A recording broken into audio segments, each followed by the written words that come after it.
Mother, man. This is Tassos from The Bleeding, and you're listening to Murder Metal Mayhem. Horns up. Spreading faster than a case of the clap in a trailer court. Able to shatter eardrums within a 666-mile radius. A podcast more brutal than all the rest. It's Murder Metal Mayhem!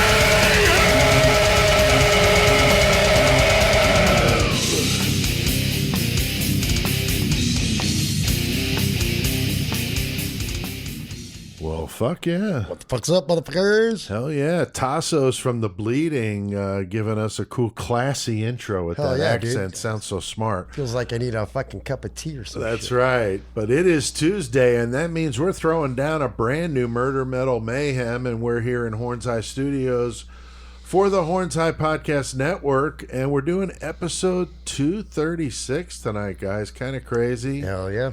And I got Chris here with me in Horns High, and then Joey, you're over there in the 419 as always. Toledo represent.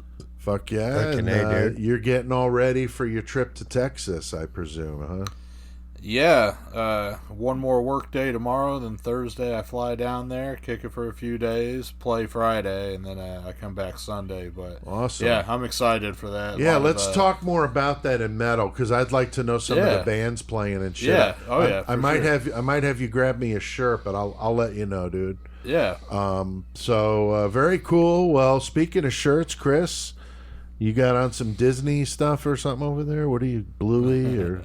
I don't even got a shirt on right now, oh, man. Wow, you're shirtless. Huh? No, you're just so dirty. It looked like you had a shirt on. That's that black long sleeve, fucking god damn it. But no, I got the old Rotten Crotch shirt on with the Cannibal Corpse hat. Yeah. Nice, nice. And then Joey, of course, you're over there with your Toledo hat. I got the Toledo hat, and I'm wearing the deflowered shirt today because fucking they play Texas. the same day I do down in Texas, and their vocalist Riley, he's fucking letting me stay with them while I'm down there, and he's fucking hooking me up with the rides and shit, so I ain't got to fucking rent a car, which is cool. Yeah, that's awesome, dude. That's awesome. And I'm wearing my The Bleeding shirt since they're the band I'm going to feature tonight. And love the shirt, love the artwork on this. A freaking killer, that new Monocrator album. We'll talk more about that. But very, very good. Well, tonight, I mean, you know, last week we did one hell Bill Suff of a fucked up one with old Bill Suff there. Episode 235. That one was sick. I mean, a lot of people probably don't know about that dude, but he was definitely twisted, killing prostitutes. Brutal as shit, dude. Fucking titties and all that. Kills his infant daughter, 2 months old. The guy was a fucking piece of shit. And we ran through all that, and that was a kind of a classic Murder Metal Mayhem episode. And then Joey, you did the metal feature. I liked your idea. You went with a record label. What did you do? Out of Chicago, Illinois, I went with the now defunct label United Guttural Records. Awesome. Huge in what I listen to. Yeah, no, that's great. I love the idea of doing the label, so that was cool. And we, of course, did Killer Cage Match, all the usual insanity. It was like a 2.5 hour episode because we had missed 2 weeks, so we were gone. I can't even imagine what this one. Holy fuck. Yeah, so last week was good. So if you missed it, go check it out. We were at like 700-800. I think it was about 850. When I checked it today. So thanks to all that checked that out already. And then tonight we are doing a very sensationalized case. Bet a lot of our listeners are going to know about this guy, Nico Claux. Definitely an interesting figure. 1994, he gets arrested in Paris outside the famous Moulin Rouge for the murder of a 34-year-old man. I don't know how that song goes. It wasn't the murder, though, that caught the headlines. It was his account of the shit he did with drinking human blood and cannibalism and fucking lots of fucking brutal shit. Just fake. I don't vagrant ain't the word, but he just was out there, dude. Just like didn't give a fuck. He's like, I'm gonna do this. I don't care. He was doing his thing, and he earned that nickname, the Vampire of Paris. And, we're just going to tell the story tonight. It's an interesting one, that's for sure. We're going to have our friend Jeff, the Polish Dream there, Ignatowski. Hell yeah, dude. To discuss that sensational case with us tonight in the murder segment. So that should be a good one. Joey, a little different than the Kentucky vampire story. Yeah, different than the Kentucky. This guy, he did some pretty way out shit, and he is very open about it. Right. But this guy, maybe in his prime, Nico would be a little closer to Richard Chase than the I 100% agree. Yeah, this is definitely an interesting one. That is for sure. Now, in metal, I got the horns tonight, and I'm going to be doing the feature, as I mentioned, on the UK death thrash band The Bleeding. Did an interview recently with their guitarist, Tassos, and he's the original band member still in. And I got a 7-minute piece of that and give you a little taste of our conversation. And then, Joey, you got a lost classic for us, right? I got one. Fucking Awesome. A. Looking forward. And we'll do that and talk about your Gordon, the Heart of Texas show coming up. Fuck yeah. Definitely want to hear about it. Now, we're throwing down a brand new Killer Cage match, guys. We love doing that Always. shit. And this one is like one for the ages. I can't even wait to hear what Joey does with this. Oh, my God. We got a list of 100 killers, 100 objects for him to fight with, a variable in the cage, and a song cranking as they fight to the death. And it is a blast. We get some listeners, though, that provide the random numbers, so we know. Yes, we do. And tonight we have Mark Tucker, and we have Colin 815 Posse Rogers. Fuck yeah. And we got Jason Lapari. Hell Fuck yeah, dude. Yeah, Jason just had a birthday, so happy birthday, Happy birthday, Jason. Thank you guys for doing that. And we got a savage one going on in the This cage, one's Joey. fucked. What's the matchup tonight, Joey? This could go all kinds of ways, dude. The way I know it'll go is stupid, though. But we're gonna do Richard Ramirez, the Night Stalker, and he's gonna go up against fucking Sick Ripper himself, William Devin Howell. Fuck so yeah! get ready for that. Oh It's my gonna God, be this is good, gonna be man. stupid. It is, and that's gonna be a wild one. You're gonna not want to miss that. And Chris, once the objects come out. Objects, that variable, fucking. Yep. Ugh. And the song playing to kind of motivate or get you pissed off, one of the two. So that is in our Mayhem segment. So you're going to have to wait and check that out in the Mayhem segment. Big thanks to everybody out there listening to the podcast. We appreciate it.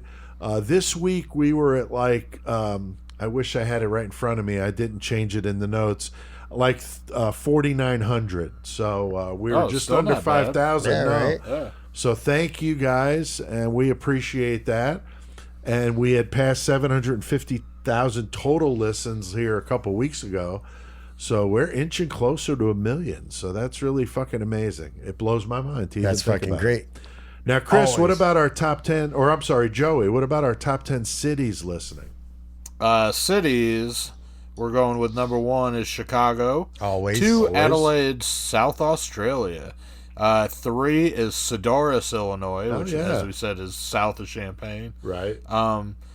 4 is Melbourne, which is Victoria Province, Australia. 5 is Canberra, Australia. So Australia is fucking up there. Fuck yeah, dude. Killing it. I ain't even done with them yet. Right, either. right. That's what I was saying. Number 6 is Temple, Texas. 7, Decatur, Illinois. Staley's. Always. Number 8 is Minneapolis, Minnesota. Fuck yeah, Jesse. Glad to see you guys being able to listen. Yep, Jesse, Incinerate, and fucking the Deterioration Fucking Boys. right, dude. And then number 10 of our top 10 is back to Australia with Brisbane, Queensland. Yeah, Fucking A, man. that's 4 cities. I was wrong with the 3. Yeah. There's 4. That's insane. And each one of them is in a different state or province. Yeah, that's fucking awesome. Canberra is considered a territory within a province. I looked it up. So technically 4 different fucking states / province. Slash That's whatever, amazing. yeah. So thank you, Australia. Thank you, everybody. With 14% of the total listens in Australia. That's nuts. And then, Chris, how about that top 10 countries listening? Well, obviously, United States is number one. But we're down because Australia is so up. Oh, you see that? 76. We've been in we're the down to 80s. Now it's we're down to 76. But yeah, then number 2 we got Australia, then we got Canada, Germany, the UK, Sweden, Taiwan, Spain, Denmark, and France fucking out there getting yeah. it. And we're going to France tonight, baby. That's right. That's right. So thank you, everybody that listens. It's really awesome. And our website, murdermetalmayhem.com, that's where you go to get on some merch, to find out more about what we do. Getting ready to do a big overhaul with a brand new photo gallery that you guys are going to dig. I got pictures starting from the first episode up till the current one. Every week I take pictures. Boom, pictures are good. Yeah, so we got pictures for days. So that's going to be See cool. the progression of us. Yeah, It's or not the good. digression. Yeah, like I said, it's not good. Hey, Joey, what you choking on over there, homie? Actually, tonight I am smoking this Crude Boys, fucking diamond coated fucking nugs. Oh shit! And it's the weed shark sandwich. And yeah, I fucking had these. I brought these down to Full Terror, so your brother Michael and Derek and all them Shawback Nation boys that were down there, they'll remember me busting these out. But I'm finishing these up while we're fucking talking this fucking shit tonight. Fucking right, dude. Awesome. Fucking right. Hell yeah. I unfortunately walked out the fucking damn house and forgot my weed. God damn it. I know. I see you got your beer, though. You know I got my beer. I homie. see it. Oh, yeah. I'm like, shit, son. Well, we got a lot on our plate tonight, guys. Going to be taking a trip across the pond once again to Europe to see if we can avoid getting bitten or cooked for dinner. We need to get Jeff in on this shit. So, Chris. Fuck, let's get our motherfucking cannibalistic murder on. Hell yeah.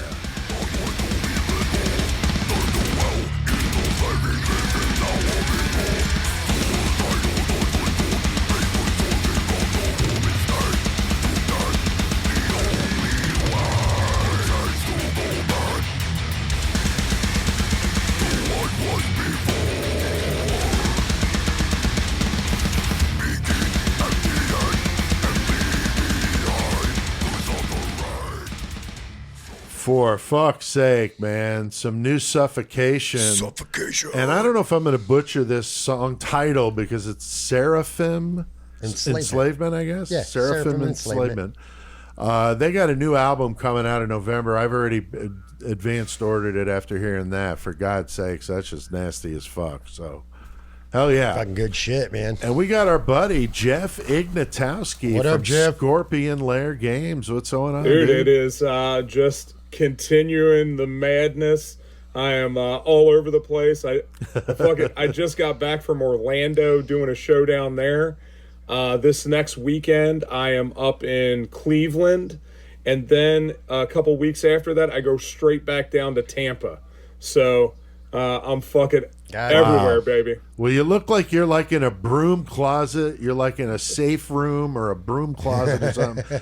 And we're talking about some gruesome shit tonight. So this should be awesome. And so we'll definitely want to hear more about what you're doing because you're always busy. And so we'll catch everybody up on that. But you guys know Scorpion Lair Games with the game we've played here on the show, Killers, the card game. Just amazing stuff. So well worth checking them out.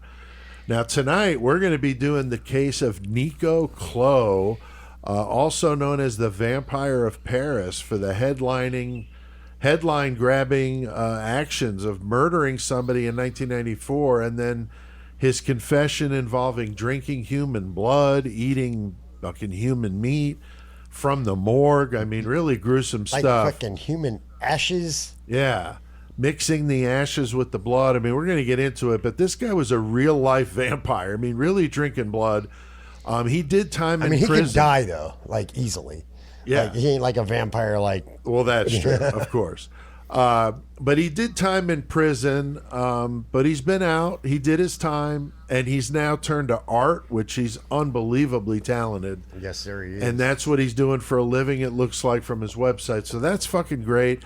And we're going to talk about it. It's a fascinating story. It's very gruesome, but, you know, hey, it's Murder Metal Mayhem, and we're going to dig into those details tonight.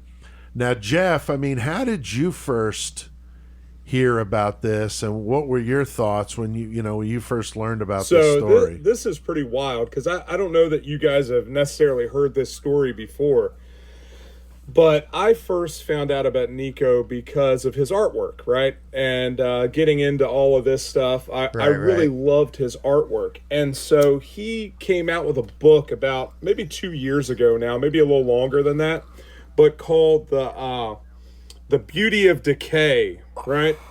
And it's Visions of a Morgue Artist. And so he actually did a little sketch in mine of Bob Berdella in it.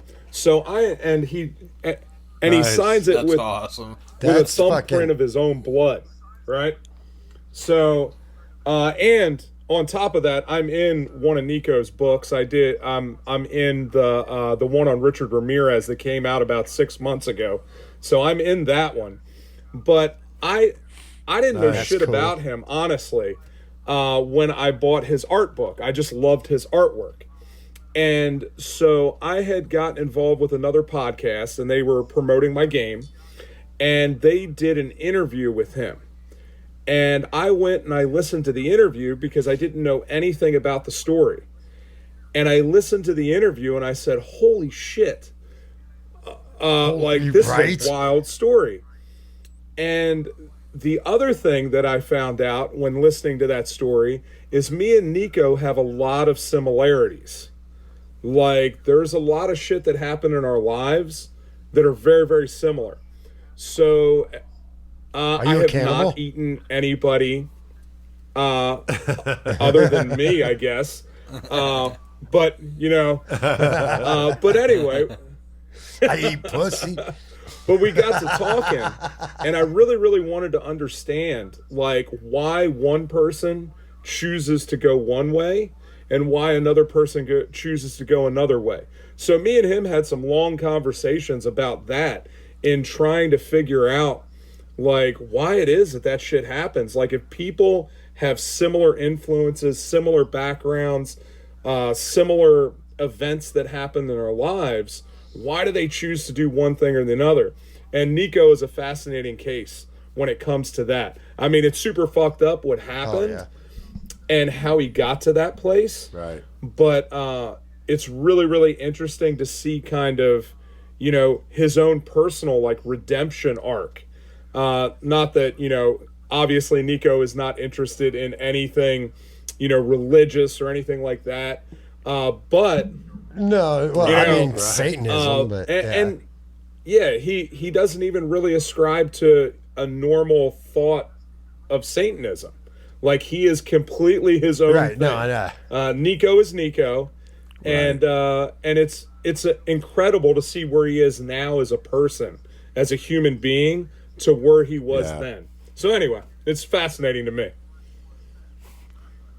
Yeah, that's cool. Now, Chris, what do you think? I mean, are a lot of our true crime fans going to be familiar with Nico and his story? Know. Like Jeff said, he didn't even know until he got the book, and then he's like, wait, what the fuck is going on with this guy? Right. Like, I didn't know until you guys brought him up. Like, I had no idea, which I'm not saying I'm not the aficionado of fucking goddamn true crime, but but everything that Jeff does, and he didn't even hear about him until like a couple years ago, he says. So I don't know, man. It's hard to say. It's hard to say. We love doing the obscure how did I not hear this? Right. Now, Joey, what about any bands writing songs about this dude? I know your buddy also reached out, Mike, the medical examiner there. Yeah, I don't particularly know anybody that wrote any song about Nico. I'm sure there probably is, but not anybody I know in the grind circle. Right. But I know that definitely, like, he's credited on IMDb and all that for all his spots he's done on with fucking the documentaries and shit. Yeah, and I mean, people have definitely covered it. We're covering it right now. It's fucking cool as hell. Right. That was cool. My buddy Mike, fucking posted the picture. His friend has the action figure, which is super fucking awesome. You know? The Nico action figure. Yeah, pretty rare, but that's cool. I'll shout out again. thanks to that listener over there in fucking Nassau County, New York, for fucking checking it out. He is an old friend of mine, and it's fucked up. Like, me and him can't even talk right now. This is the only way I ever hear from him, is him messaging through the Murder Metal Mayhem site, because me personally, I don't think he can associate with me because of internal fucking investigations with his job and all kinds of shit. Yeah. Due to my music. It's fucking weird. It's weird to get into. It's mayhem of its own. But thank you, Mike, for listening. Yeah. Obviously you do, because you always are up to date on what we're talking about. Yeah, and I don't mind It's cool to passing sit the there word, and Mike, figure. so you can reach out to me. I'd be Yeah. happy to pass the word. So that's cool. And then I heard about this, when I first started getting online and reading about all the crazy shit, the old Rotten.com days. I don't remember where I read about it. Yeah, and that's how old it is. Like, Yeah, there was I no mean, internet old when school, this was shit. But it wasn't until much later that I really found out the details and watched some interviews with him. It was just fascinating to hear his story, like Jeff was saying. So, every week, I wish I had more time to dig into this one. I mean, there's so much here. I do have several, mutual friends with him. And I am planning to reach out after this episode is over to let him know we did it and to see if he maybe would be interested in doing an interview after the fact. And I'll keep everybody posted. Hey, Nico, we're going to try and keep it cool to where you like us and not try to kill us, dude. So it's funny. I did. Nico has a book on Russian serial killers, right? And I actually interviewed him for a show that I did on Andre Chikatilo. So, yeah. Oh, nice. And he was able to pronounce the name better than me, because it's something like Chikatilo or something like that is how you actually pronounce it. And I'm also bad at the pronunciations. Dude, I was losing my mind at the Patushkin friggin' chess piece that he had. The chessboard killer. Fucking. Oh, my God. That's so cool. I was losing it on the website. I'm like, that is so fucking cool and so clever, Now, I mean, he was born in 1972 in Cameroon to French parents. His father worked in the computer industry, also in banking, and moved the family around quite a bit. They lived in London before moving to Paris when he was 7. He said he was an only child, very lonely, not many friends at all. Spent a lot of time by himself, very sad. We see this a lot. He said he never remembered his parents ever kissing or hugging him. That's fucked up, dude. So, Chris, I mean, Jeff, I'm sorry. What is it about, the lonely kids that end up doing shit like this? I mean, I think I know for myself, I have a hard time like sitting like in a quiet room, right? Because there are a lot of intrusive thoughts that happen. And so the more quiet I am, the more difficult I have and the more time I have to deal with all that internal chatter and all the bullshit that my own brain is saying. So like I keep myself busy, and if you guys didn't notice, I'm fucking everywhere. No, I didn't notice. Like, for me, that's always been kind of a coping mechanism to be able to do that so that I'm not sitting there with all of those thoughts and everything. Like a lot of those kids, they get into that place where they're sitting there by themselves. They have nothing else to do but to think about all these crazy things. Right. And especially if they have any kind of trauma, and that trauma is, coming at them from different angles and causing them to feel all these different emotions and all of this pain. They then internalize all that pain, right. And then of course it's going to come out, because all of us need an outlet, right? Whatever it is, we need an outlet for the trauma that we faced. So whether it's that there or just talking to somebody and being able to let that out a little bit. Like for me, it ended up being fighting. Like I beat the fuck out of people because it was a great outlet for me. So I love doing that. The aggression out. Yeah, definitely. So, there's all kinds of ways that you can channel that into positive ways. But when you're sitting there alone with nobody else, with no outlet, it often becomes either very self-destructive or you end up hurting a lot of other people? I usually, if I'm by myself, I usually just like jerk off. Okay. Well, thank you for sharing, Chris. We appreciate that. I Very just had to good. throw that out there. I mean, Oh, wow. Yeah, that's lovely. Thanks for that Two-handed. visual. I appreciate it. Two-handed. fuck yeah, dude. God damn. Better wash your hands before you make that sandwich. How you doing, Pete? So Nico says his childhood is basically normal, but like I said, no hugging and kissing from the parents. That's weird. I grew up in an Italian household. A lot of affection. That was a part of the culture. So this definitely seems really strange to me. And Chris, I mean, it was this experience he had growing up that, is going to cause him to, have some issues down the road, wouldn't you think? Well, shit's gonna come up real shortly about like death and everything within his family and all that, but I think not getting that nurturing from your parents or whatever, because like his parents didn't treat him bad. Right. They just didn't show him any affection. Right, just didn't show him love, or basically like affectionate love, physical love, whatever. And so yeah, it's gonna fuck with a motherfucker all day. Like, I can't say much because my fucking parents were fucking assholes, but they were there and they loved me and they fucking gave. Oh, dude, I was a fucking asshole kid, so I can't give them shit. Right. like whatever. I can only imagine. Like whatever, dude. But like, I couldn't even imagine having your family there, but they're not there. Right. Like, Yeah. okay, you're here physically, but you're supposed to be nurturing me, teaching me things, like Right. taking care of me, which you got taken care of, but Yeah, it's no surprise though that he wouldn't have any feelings toward anything else because he was right, kind he's of like, okay, my parents don't give a shit about me. I'm not going to give a fuck about anything because I'm getting shown that you don't So- have to. right. So like, why do I I care? know, like, for myself personally, one of the most difficult things that I had to deal with, I always looked up to my dad, right?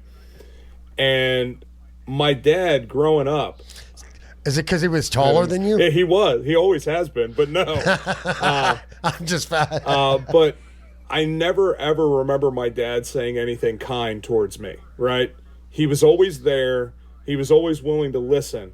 But my dad, up until probably a year or two ago, never once told me that he loved me, right? And I carried that Really? shit around with me for a long, long time because I wanted to prove to my dad that I was capable and that I was a man, right? And my mom, on the other hand, was a piece of shit and didn't want to have anything to do with me and told me that she hated me and didn't believe that I was her son and all kinds of stuff. So, Oh boy. You came out of her vagina. You were 100% her son.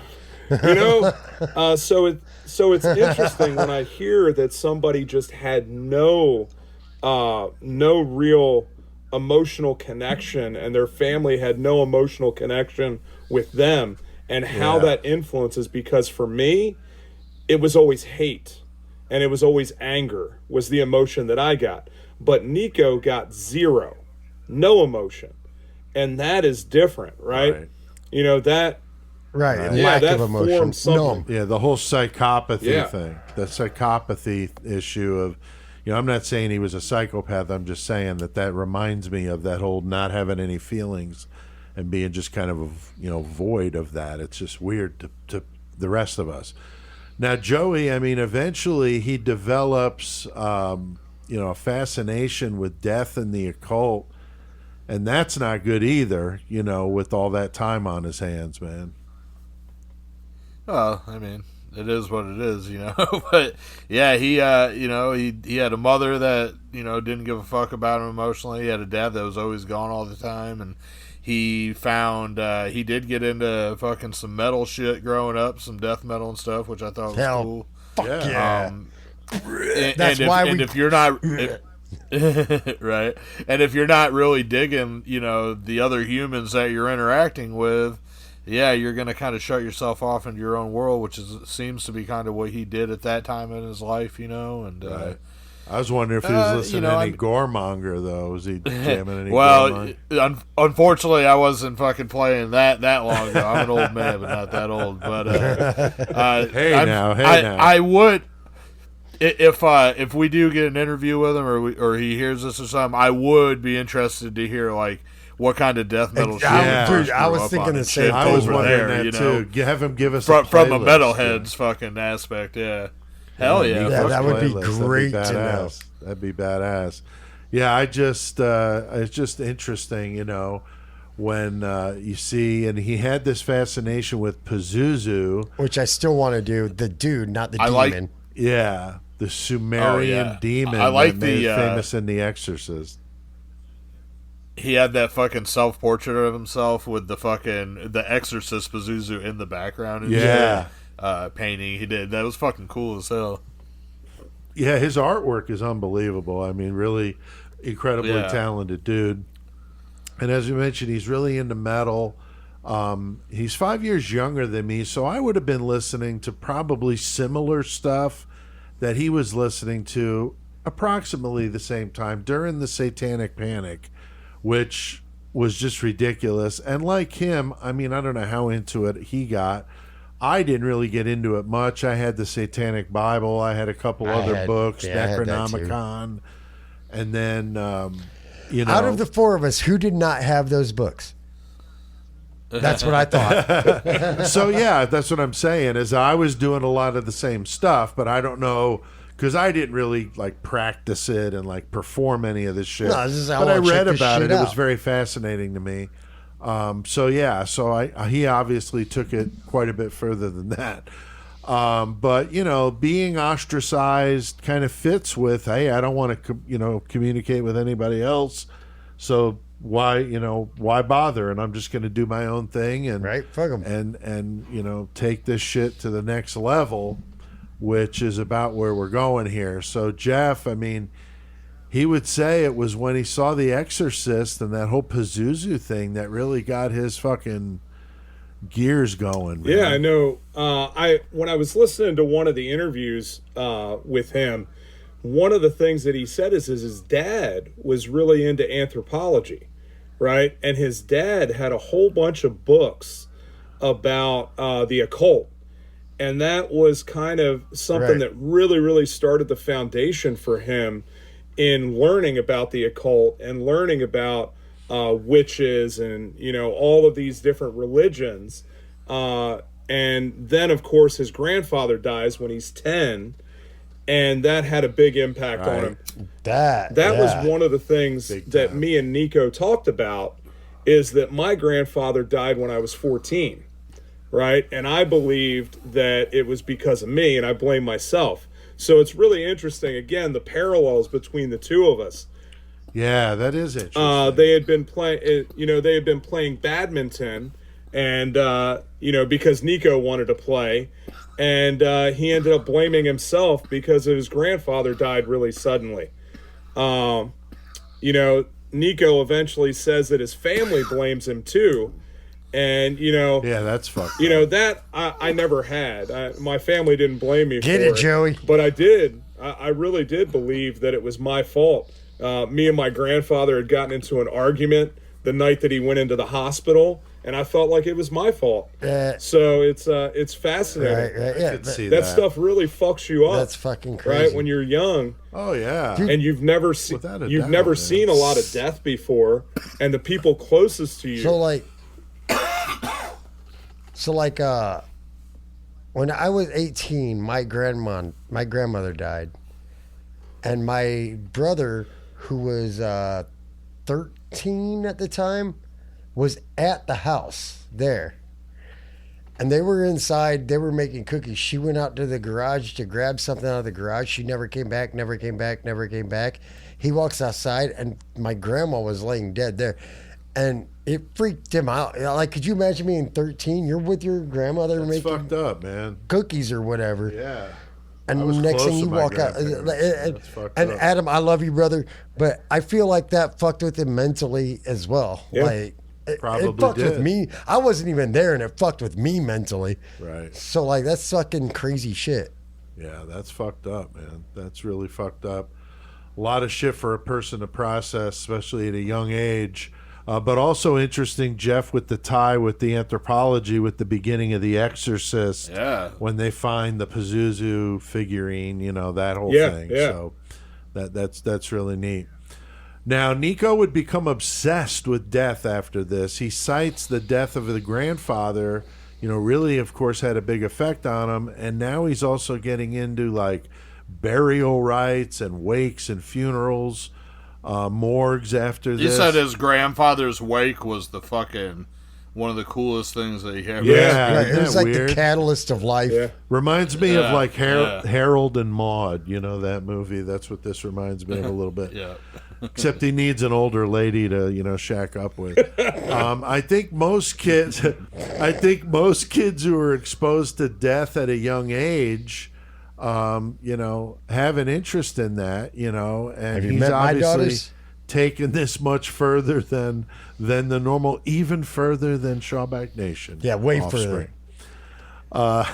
So his mother would Crossing have my fingers. nightmares and say that Nico was trying to kill her with his mind. So that's interesting. And she spent some time in mental institutions over that. So again, not helping this guy in any way. So Chris, the family moves to Portugal when he's 12, but he's still having issues making friends. I think the reason he's still having issues making friends is because his brain is developing into what is going to happen anyway. He's just like, no, he's numb, like for real, like no compassion, nothing, anything. He's just like, okay, people are people. You think And being then- a foreigner? And he's like super into fucking, like into horror movies, which who of us here isn't, because they're fucking awesome.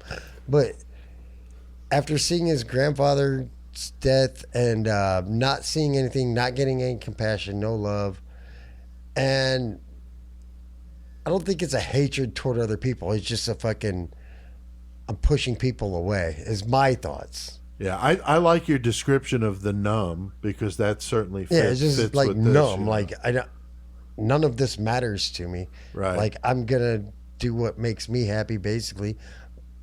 Fucking and fucking metal, dude. Yeah, but we know what it's like being the new kid in school, and when you're from another country and you're moving around yeah. a lot, that's got to hurt too. Another country, another town, let Language. alone another country, Right. would be so fucked up. Like, oh no, I don't even know any of your culture, Exactly. none of your fucking none of that, dude. Right.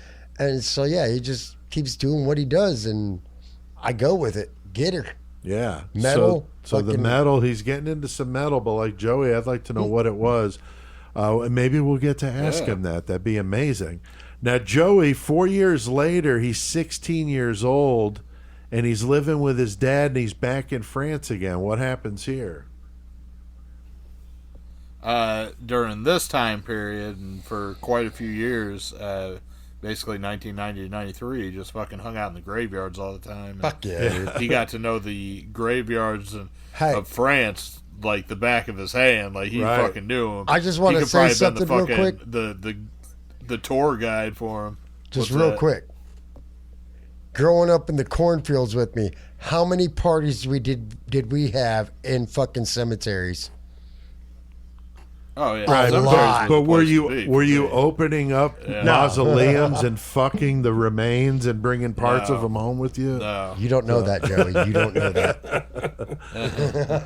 So yeah, Joey, what's going on with the whole, going to these graveyards and shit?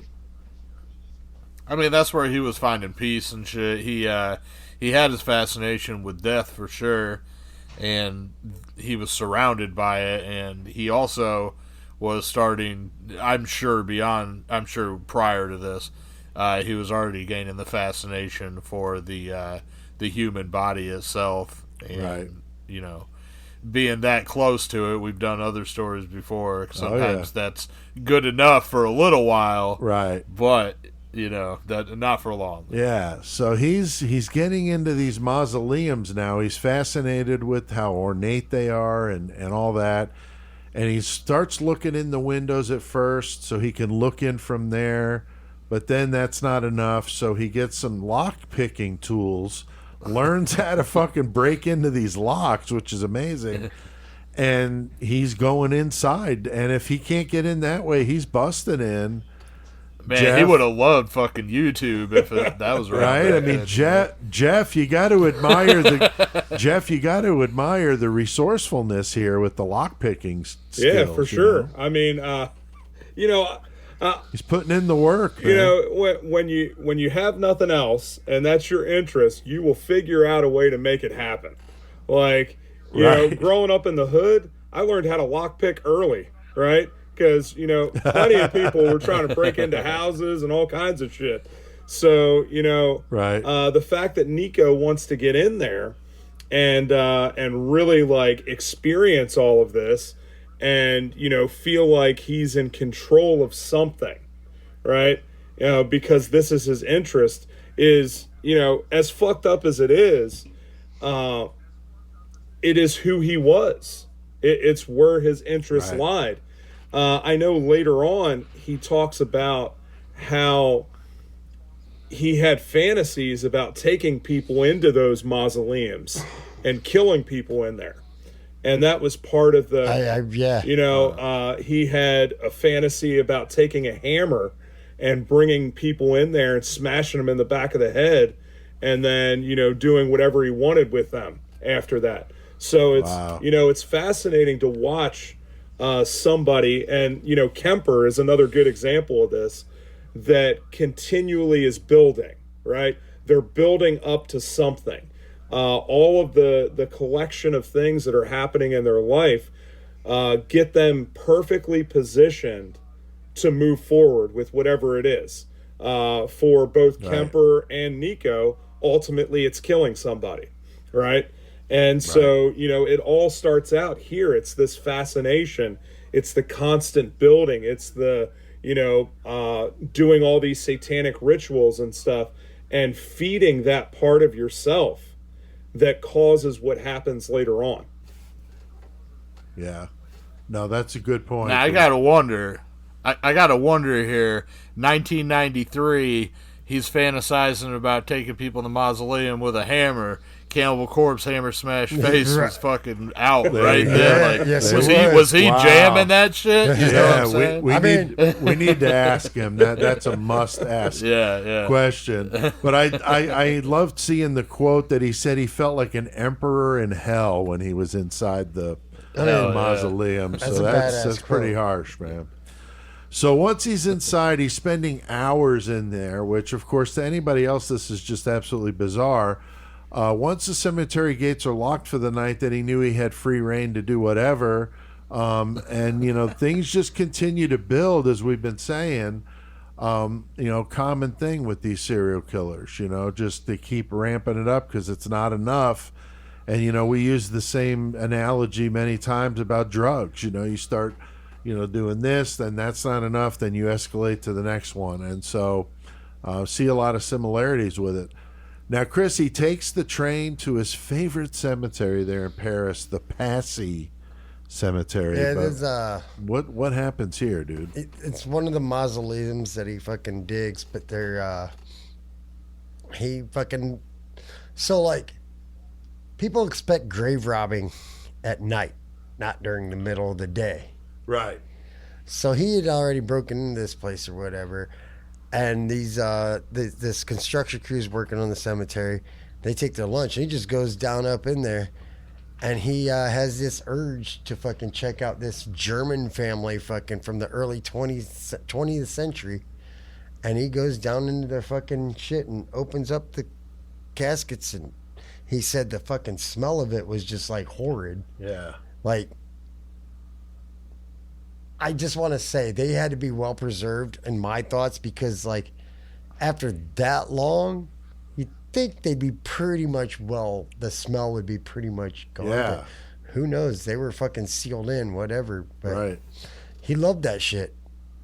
He loved that shit. Yeah. He definitely got into telling that story about opening up the casket for the first time. No, yeah. Listen to that story, dude. He talks about it like how he fucking like easily lowering it down and it like scraped a little.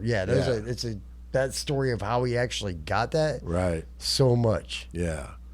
He's also spending a lot of times in the catacombs beneath Paris, and I believe I've mentioned this before because they came across this when I wrote the story Chapel of Bones, that the most European countries, it's not like here where you get buried and you're there forever.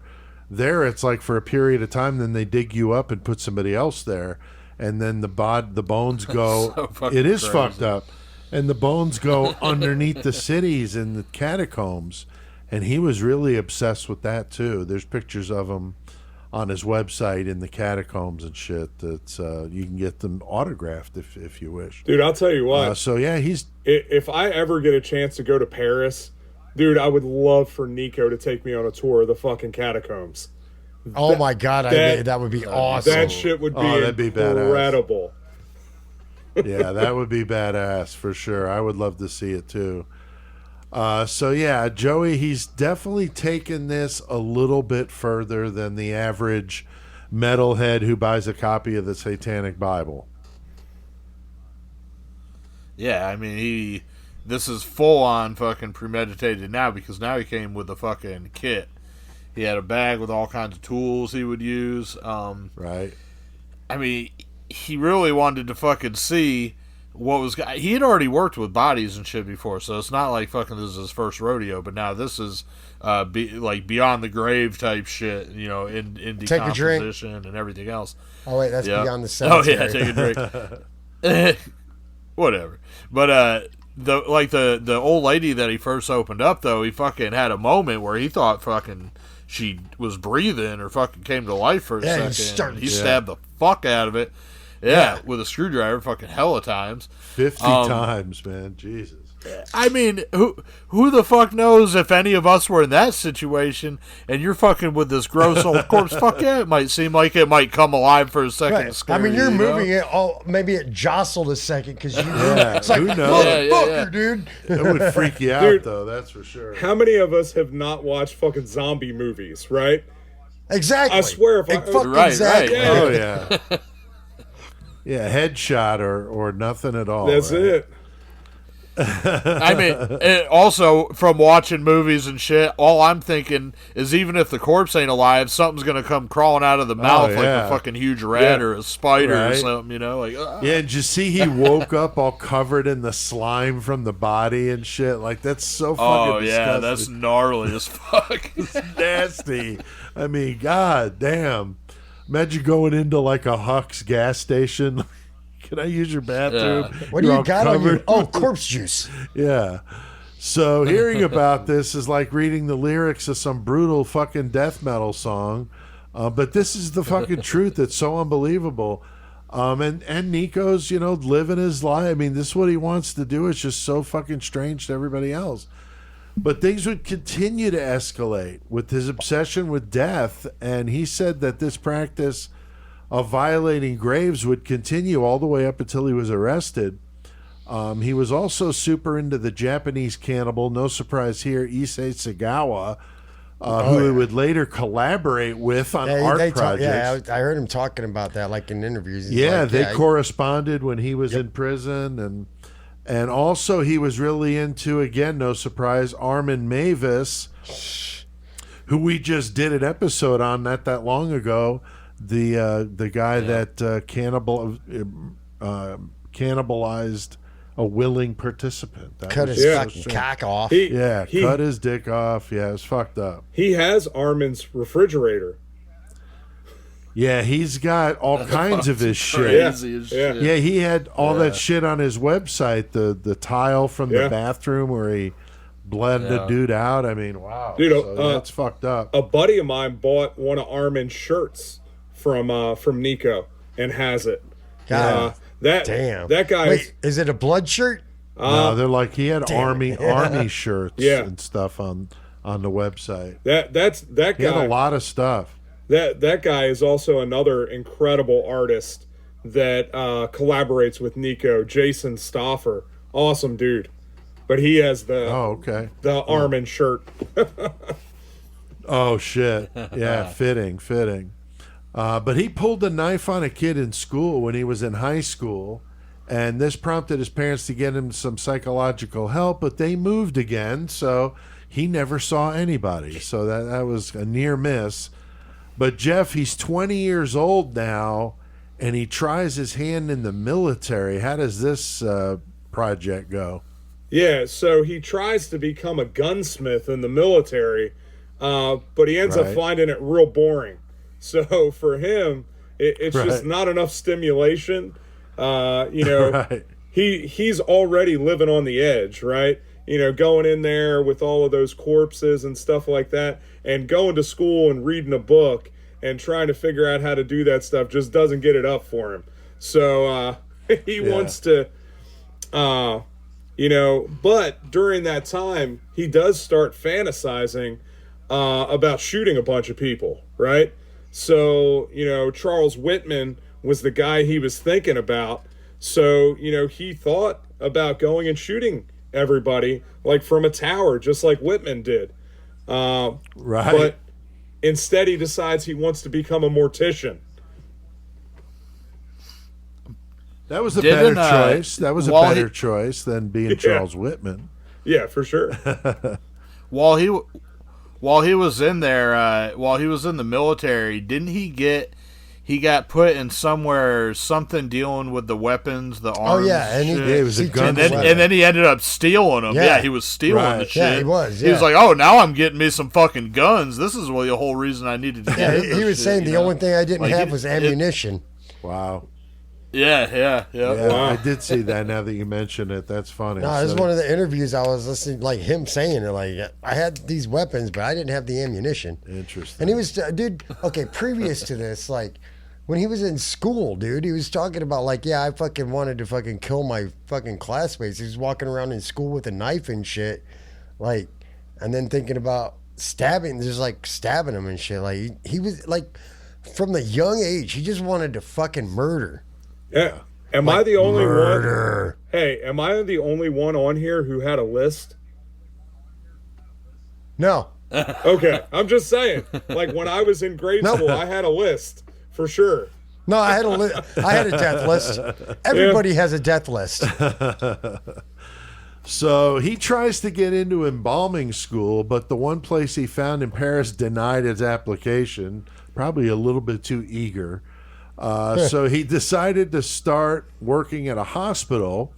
So he figures this is the best way to get, being around death and dead bodies. So he ends up getting a job of morgue assistant and is able to assist with the autopsy of a 10-year-old girl.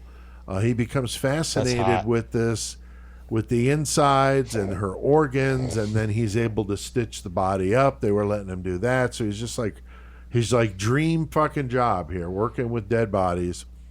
And Chris, this shit is getting weirder by the fucking minute with this dude, but he ends up getting a different job there at the hospital. He's helping with the autopsies and shit, which, like, he said, like, his voice, I heard it. He's like, that made everything, because he had already been going through the fucking cemeteries and everything, seen the corpses and all that, and taking bones home, like grave robbing already. Like, he's been doing all that.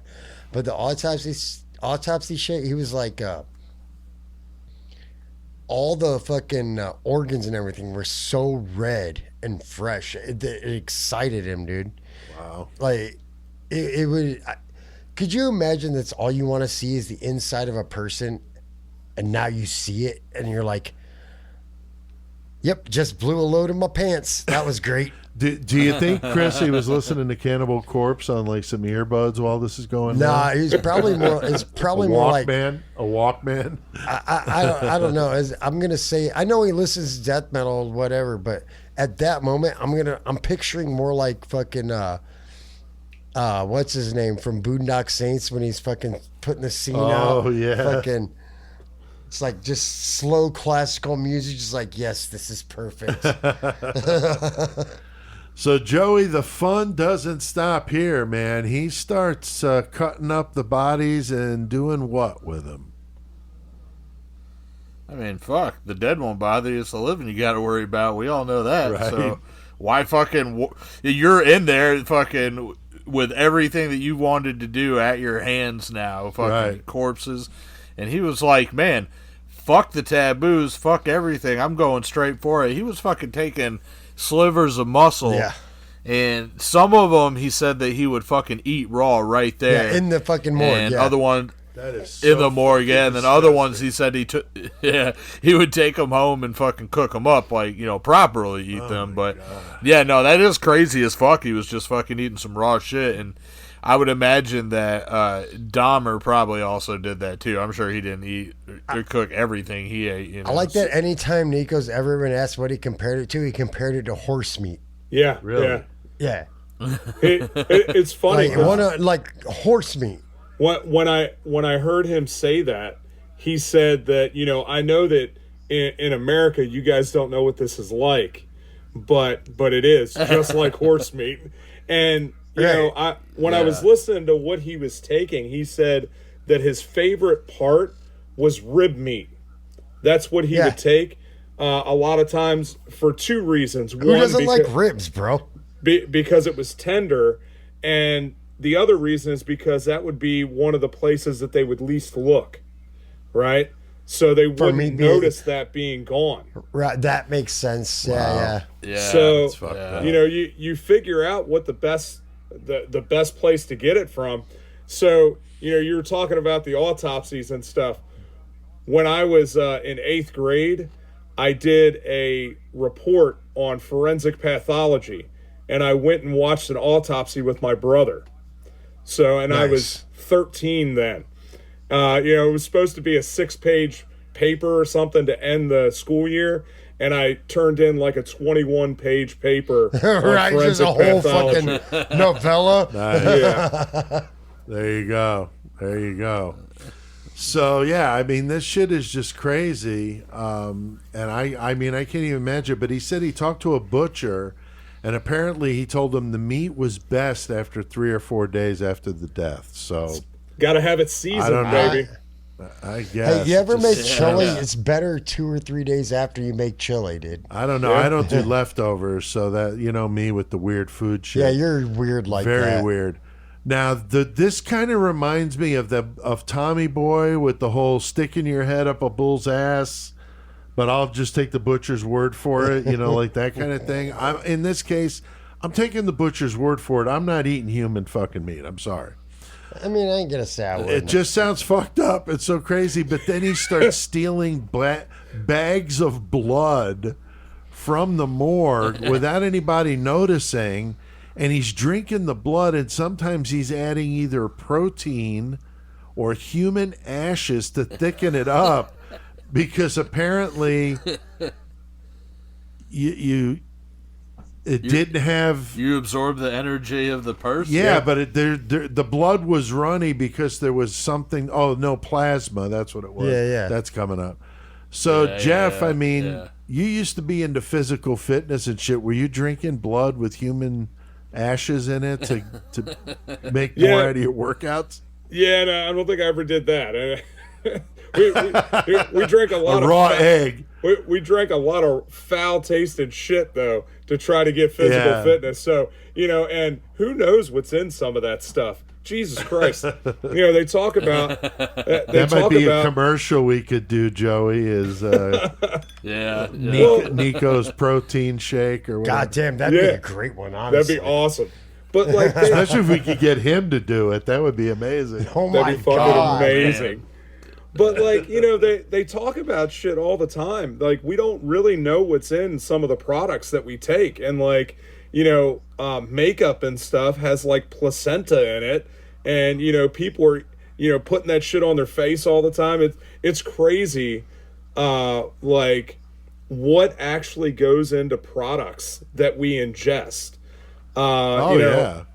I work my regular full-time job. You know, one of the places that we have to go to is a roadkill processing plant, right? But that roadkill. Wait, hold on. Wait. Hold on. Did you just say roadkill processing plant? Correct. So you're picking up coons No. and rabbits and I don't do that. One not of you the places- personally. Yeah, Not you personally. correct. But what do they do? pick- What do they do? they- What do they process them into? To flavorings. Fuck yeah. Oh my that god. go into Gross. all kinds of shit that we eat, right? Unbelievable. And if you go there, there's I'm only eating fruits from now on. I'm done. there's fucking like If sometimes you only you go knew there. how bad my food fucking phobia shit is, this is like this is making me very anxious. This is like Fear Factor. Oh my god! But like This is legit, great. you go there, right? And there are carcasses out back, like bacon in the sun. And when you go and pick up their clothes, a lot of times they have fur and shit on them, and like this like pinkish like remnant from all of the bodies breaking down. It's fucking wild. But Oh wow! I am so fucking interested in this shit. Wow! God damn it, Jeff. Yeah, we might have to do a bonus episode on that place, right? so you know what's funny? Is that plant here in Ohio somewhere? No, it's in Kentucky. That place is in Kentucky. That makes sense. Okay. Whoa, go figure. Go figure. So one of the things that people have asked me to carry at my booth at conventions is a thing called hoodoo, which is like tofu, right? But like the human flesh version. So we could like send people home with little packets of what they could taste that could be like human flesh. And I gotta be honest, I considered it for a little while. I haven't done it yet, but I've considered it. No, that's a great idea. That's a great idea. No, it's called hoo-foo. Is what it's called. Yeah, human hoo-foo. food, Hoo-foo. right? Yeah, human food. Yeah. Oh god, that's so fucked up. Oh my So, god. Chris, I mean, there's no plasma in the blood, which is why it's so thin. Oh yeah. But I mean, the Shamrock Shake at McDonald's would be so much better of an option. Yeah, now don't get me wrong. Hold on. I was gonna talk shit about McDonald's, but I got me a motherfucking Big Mac last night, and I got an extra one. I heated up Big Mac is not great, but I got an extra one for lunch today. Fuck, Big Macs are fucking so good, but I don't know, dude. I'm not gonna lie. If some motherfucker said, yo, I have this protein shake and it's got some human blood in it, might be a little bit of fucking burnt human ash in it. It's all shook up. You want some? Can you mix that with McCormick's though? I mean, I wonder. I'm gonna, that was gonna be my honestly, that was gonna be a nice point. I'm gonna be like, I gotta tell you, I got this bottle of whiskey. As long as let it me made try my it. dick hard, I might try it. Oh, dude, that's the new Viagra, bro. That's it. Like, Right, like there you go. How many people have ground up all kinds of shit? Like the Chinese been doing it for 1,000 years, grinding all Right. kinds Fuck of weird yeah, shit up and drinking it so that their dick gets hard. It's like, oh man, fucking yeah. So October 4th, 1994, Nico woke up and decided he needed to take things to another level, and he wanted a human victim. So he decided to take to Minitel, which would have been an early version of the internet where people got, prostitutes, and it was like It's like a underworld kind of deal. it's cross between the internet and what is it? Sex talk on the phone. What is it called? I'm not sure. Sex talk on the phone? I Yeah, I'll go with that.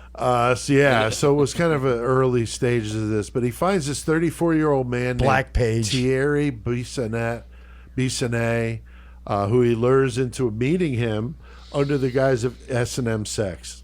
So Nico said he wasn't interested at all in sex. He shows up to this dude's place with a .22, shoots him in the face, and he goes down. And then Joey said while the dude was alive making these like awful fucking sounds, he's shooting him and he's still not dying, dude. I mean, what the fuck?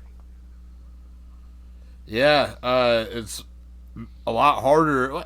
I mean, every situation has its own fucking outcome, of course, because there's other times wherever people are like, oh, wow, that was way easier than I ever thought it could have been. Right. But in Nico's case with Terry right here, he said it did not happen the way he was thinking. It took a long fucking time. Yeah, for him So to die. after shooting him, he was like, well, I think I'm going to go get some fucking cookies because I'm feeling a little hungry over here. Right. And he fucking ate those while he watched Terry fucking finally die. That's fucked up. Took a little tour of the apartment, too, and then got the cookies. Yeah. He See, wanted to see what was in his Yeah, place. I mean, why not? I mean, we eat Pop-Tarts when we do the metal segment, so, I mean, why not? I mean, might as well. I mean, what kind of Pop-Tart goes best, do you think, watching With someone murder. die? With Joey, I murder. mean, what Pop-Tart would you go for in that situation? I'm going to say generic brown sugar and fucking... Ah, yeah. That one. That's I gotta my tell you, boy right for there. CK. That's CK's what's fucking up. shit. Oh, damn. So, Yeah. Jeff, after he gets... So wait, hold on.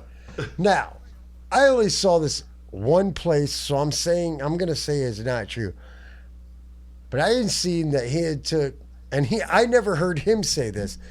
So I'm gonna call whoever said this out on the one thing I saw it, that he took some like fucking bread and like while homeboy was bleeding out, he was like dipping the bread in the blood pool and like eating the blood-soaked Yeah. I bread. had not heard that. Wow. Yeah, that's I Okay, hadn't fucked up. heard that either.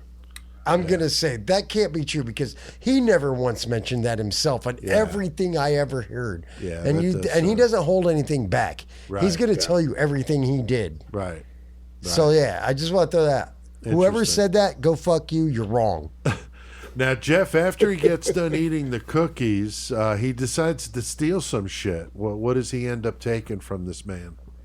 Yeah, he wants to go around and get a whole bunch of stuff that, he feels like might incriminate him. So, like, the first thing he takes is the answering machine. I'm guessing they probably talked more than once. Back Right. then, of course, you didn't have the internet. He couldn't even use the internet. So, Right. it probably had his voice on there. He wipes the place for prints. Yeah. For some reason, he smashes a potted plant on his head and shoots him one more time. Dude, He took some, makes he's no making sense. sure that he's dead. He took some of his credit cards, his checkbook, and he leaves the apartment. One of the things I heard him say about this is that he had zero attachment to any of it. Right? no, yeah, he didn't Right. care. Right. Like I said, numb. He literally went there, not even like really, he really just wanted to see if the 22 that he had would kill him, Kill. right? Because he just wanted to see if it would actually pierce the skull and kill the person. So it was almost it was like a- a test. Right. It was a like one- a dry run type of thing. It was a one-shot gun as well, too. He had to reload it each shot. Like he shot it once, got to reload it. Wow. Like, right? I Yeah. don't think I noticed that it was a 22, so that makes sense. Why? No, he had so it much was a trouble 22. killing this guy. Yeah, he said that. It's like it's a 22 Yeah. caliber, like sporting rifle, whatever. See, if he That's would've like watched some that's like Clint- an asshole move. yeah, That's an asshole move because if you just take a shotgun and go blow somebody's head off, you know you're going to be done with it quick. You take a 22 to go kill somebody, you're being a dick because the chances are you're not going to kill them right away. They're going to be in pain, Yeah. suffering, and boom. yeah, that's an asshole gun. Yeah, Well, but that- like he that- pulled a Santa Claus with the cookies and hung out and fucking had some cookies. And He did. He watched did this do dude that. die, Yeah. man. Well, That's like, fucking harsh. I wonder what kind of cookies they were.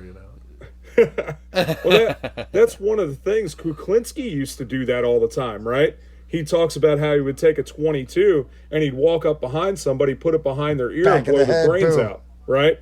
But he knew exactly how to use it. He knew exactly what to Right. do. Right. He knew the proper place to put it so it would have the most impact Right. and it would kill the person immediately. The Nico softest- didn't know that.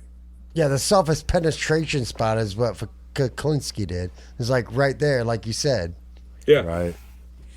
So Nico said it was the ultimate experience. It made him feel alive. And nowadays, he admits that he did it. 100%. But doesn't really get into the details like he did, right after it happened. Once the body was discovered, the police believed it was associated with a series of homosexual murders in Paris at the time. This would be the 7th body that died under similar circumstances.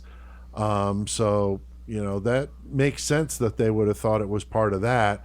As you mentioned, shot several times with a potted plant on the head. I don't know if that was the string of murders. That was like the signature, was the plant on the head. I don't know. Dude. But, and maybe a few cookie crumbs left behind. I'm not sure. But Nico might have gotten away with the murder, but he used Thierry's check to buy a camcorder. That's kind of what got him could, caught, honestly. So he could film his next kill. That was his goal. So he's going for the old school camcorder here. And he wanted to kill his 3 coworkers at the morgue and film it. He showed Thierry's driver's license, but he cut out his own picture. So made this fake ID with the real ID, and it got figured out pretty quick, and they got his ass. And on his arms, he had a tattooed serial killer. I love it. Across his abdomen, he had predator. So cops were probably freaking the fuck out. One thing that I think is really interesting about that is that, they tied it with these homosexual murders.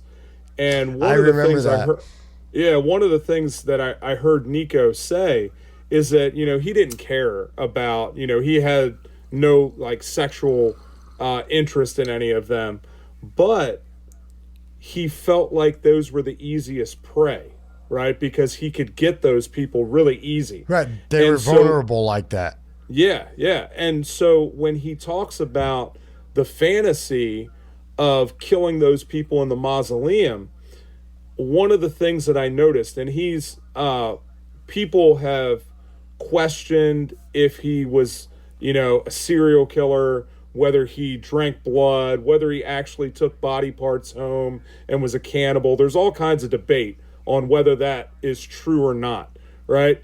And so, but when you hear Nico talk about it, you can hear him slip between, I fantasized about doing that, and I brought those men in there to kill them. And, right? Yeah. There are two different things going on there. Yeah, so is it that the fact that he did kill more than one person, or was it just this one guy? That I don't know the answer to that. I don't think I've ever asked that question. Yeah, he does. Yeah, it's definitely interesting. And if you're living over there, you're never going to admit to that ever, I would think, because the statute of limitations isn't the same over there, and they could always get you for that. Right. So, Chris, the cops show up at Nico's apartment, and they find quite the treasure trove of shit. Kind of like an Ed Gein fucking moment here. I'm going to look like between Ed Gein and Dahmer. Right. Yeah. Because, they got human remains everywhere. He's got bags of blood that he's taken from the fucking morgue or the hospital or whatever in his refrigerator. Satanic material. He's just doing his thing. He's just living his life. He's like, this is my life. You can't change it. Did you see the Bible with bullet holes nailed to the wall? I honestly didn't see that. That's fucking awesome. That's wild. I did not see that personally, honestly. No, that's fucking crazy. It was up on the wall and with all kinds of other fucking. It wasn't a shotgun fucking holes. It might have been. I don't know. That would be some murderabilia shit. But they also. Go ahead. Oh fuck yeah! But they also found that fucking 22 fucking caliber gun in his apartment. So obviously, now you're definitely linked to that shit. Because the ballistics match up. Yeah. And fucking, I love the fact that he made now Ed Gein style, like you're saying. Right. He had made mobiles for babies' cribs and shit out of bones and shit, just hanging out. It's like, I'm not gonna lie to you.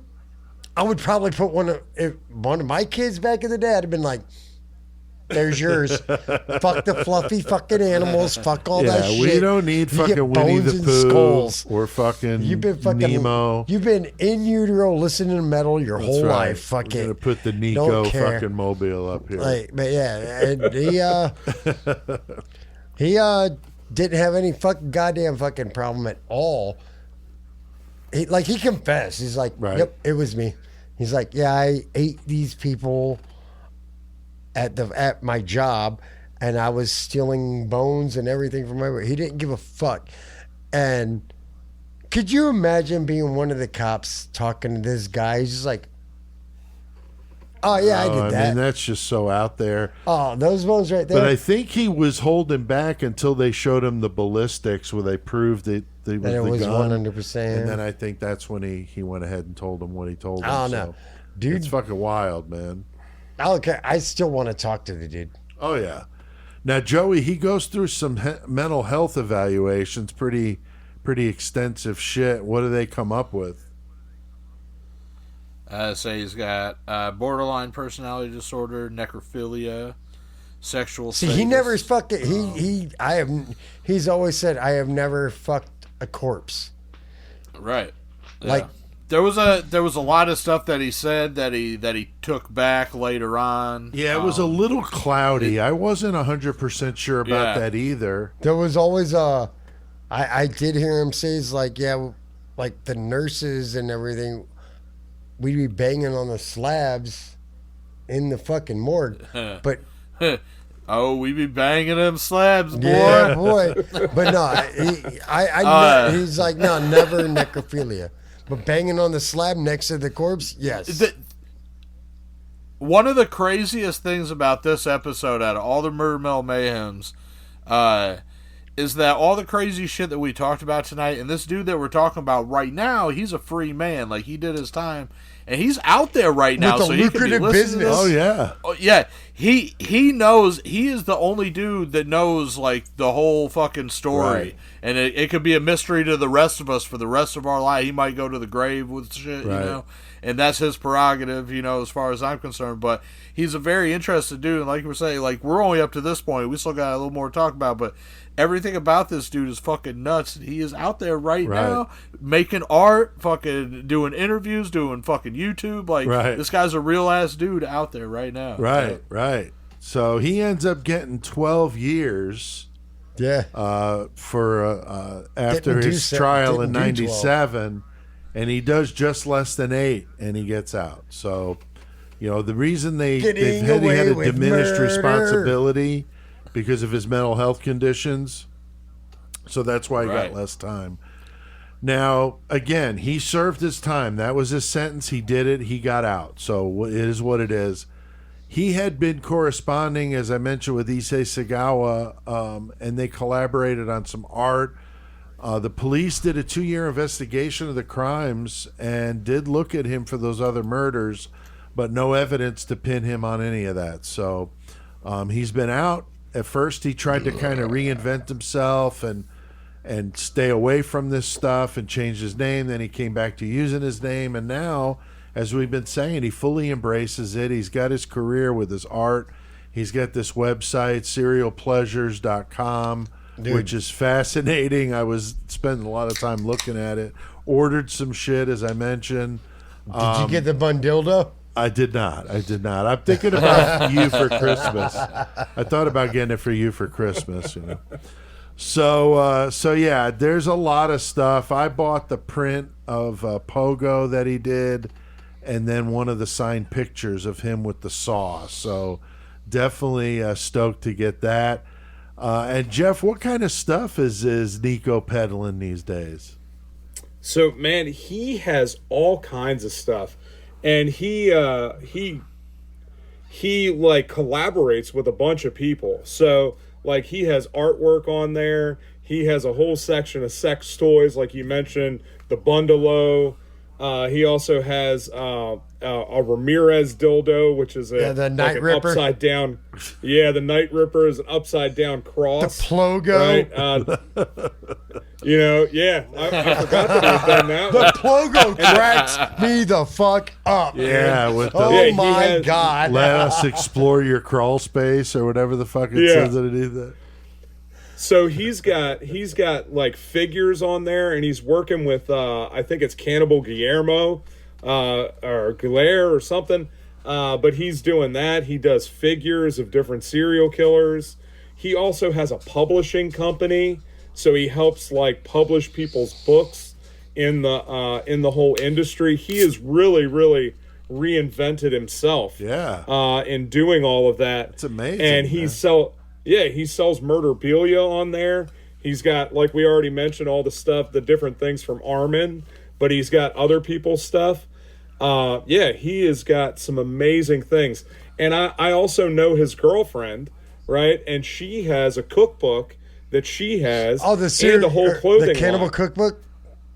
No, he wrote the Cannibal cookbook. That's right. That's right. I think hers is called the Frogan Cookbook.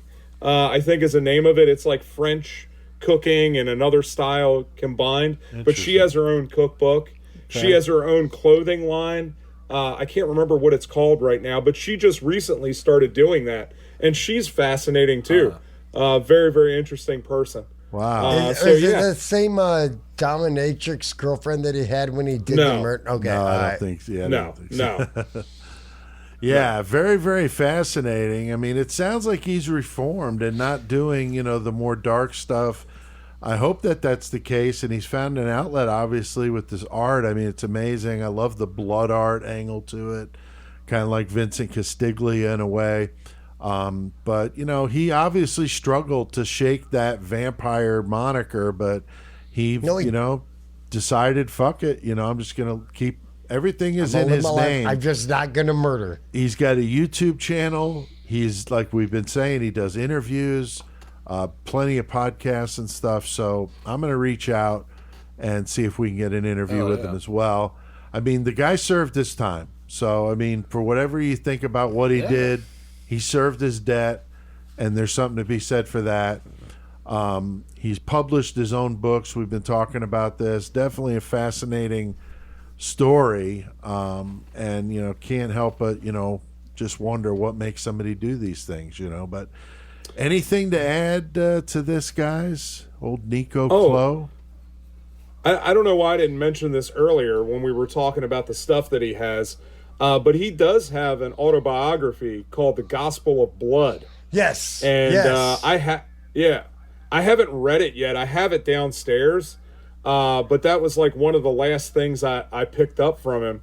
And so he also has a copy of Killers the Card Game, right? And one of the Kickstarters that we did, he was the special card. Nice. And it was funny. So how that happened, I messaged him and I asked him, I was like, dude, do you want to be part of this? Like, I don't know if you're into that, if it would be cool to do that. So I sent him a picture of the card I was going to make of him and what I had written on the back. And he said to me, dude, where the hell did you get that picture? I don't even have that picture. Really? He was like, you got to send that to me. So he sent me a bunch of pictures of him, and I ended up ultimately I used one of the pictures that he sent for his card. Yeah. And so when I did the Serial Killer Kids trading cards, of course there's a Vampire of Paris card and there's a Cannibal Claux card in there, right? Yeah. And so I sent him a couple of those, and he signed one of them and sent them back to me. Nice. So I have a signed card from the set. Oh, that's cool. That's really cool. That's fucking dope. Hell yeah. I did my research for this one, watching a couple documentaries on YouTube. The Fear Files was good. That was the one that interviewed Nico, so I like that one. I listened to interviews is what I did. That's cool. Yeah, I mean, there's a lot of stuff out there. If you look, Murderpedia had a lot of good information, as always. But there's stuff. I mean, you could go to his own website, serialpleasures.com. I'll link to it in the episode description if you want to go check out what he's got. And like I said, he's got a Facebook in his own name. He's got the YouTube channel. So you can talk to a murderer if you wanted to. So huge thanks, Jeff, for you coming on. Jeff. Love having you on, especially tonight. I knew that you wanted to do this one. So that's awesome. So what is the latest with you? I know you got a lot going on. Throw your plugs out. We're like an hour and a half in, so it's going to be a long episode. But I definitely want to hear what you got going on. So I have got a ton of stuff going on. We had mentioned this before we came on air, but I just released today that I am currently writing a book. It kind of came about because of this podcast and us doing some stuff together on here. But true crime, myths, and legends is going to be a thing. I started working on the cover work, and, currently, and y'all know that I can't shut up. So I don't know if this is going to work the way I want it to, but there are 3 sections in the book, one for serial killers, one for criminals, and one for cults and religion. And so we're going to be talking about myths and legends and all of that. I don't know if it'll stay that way or if it'll end up getting broken up into 3 different books. It all depends on once I start writing how much is there. Very interesting. Because there's a lot of shit. Right. I also, we had talked about Mass Murderers. That expansion, the Kickstarter is finished. Nice. It was 172% funded. I literally, matter of fact, So, I gotta put an almost, dude, update that's up. badass. You got that much, like, that's Oh, yeah. awesome, dude. So now we just got the money from Kickstarter like over the weekend. And so I still have to put an update up on there that the money has been released and I have to start getting ready to order the product. So I'm waiting to hear back from one of our printing companies to see if we can get it cheap enough that I can get it into mass production along with a couple other things right away. Oh, yeah. So I'm waiting to hear back from them so that we can get moving on that. But I am also full steam ahead on our newest game called The Profiler. That shit is going to be international right off the bat. Matter of fact, I keep thinking of Nico, and I need to hit him up because we want to translate it into French and German. There you And go. me and him may have to talk about that, and it would be super cool to have him do it. So, anyway, that's him and something, Armin. Nico, if you're listening. Armin for the German and Nico for the Yeah. French. Dude, that'd be wild. So here's the concept of the game. It's a social deduction game, kind of like Werewolf or Mafia, where you're going to play and there's going to be a killer or maybe multiple killers. There's going to be townsfolk, and there's going to be a FBI agent, a medical examiner, and a laboratory, right? So you're going to start off with a murder, and you're going to have to investigate the murder, figure out who the killer is, and what kind of killer they are within 60 minutes, right? During that time, the killer is going to be able to kill people, and the townspeople are going to have to convict and I forget what the word is that we use for it, and eliminate other players. I don't know. They're going to have to kill other people. So it's going to be incredible. You might have a good cop, a bad cop, people that are changing the evidence, but 60 minutes, figure out who the killer is or be killed. All right. Nice. Gang, that's what's That up, sounds man. awesome, Dan. That's good stuff, Jeff. And yeah, love hearing what you got going on. And of course, if you're listening, we're going to link to Jeff's website in the episode description so you can take advantage of some of this amazing shit he's doing. Now, next week, we're going down under once again. Oh, my we're God. talking some great Aussie fucking old school gangster shit with John Chow Hayes. What a brutal motherfucker he was. All sorts of illegal shit in Sydney from the 1920s to the 40s.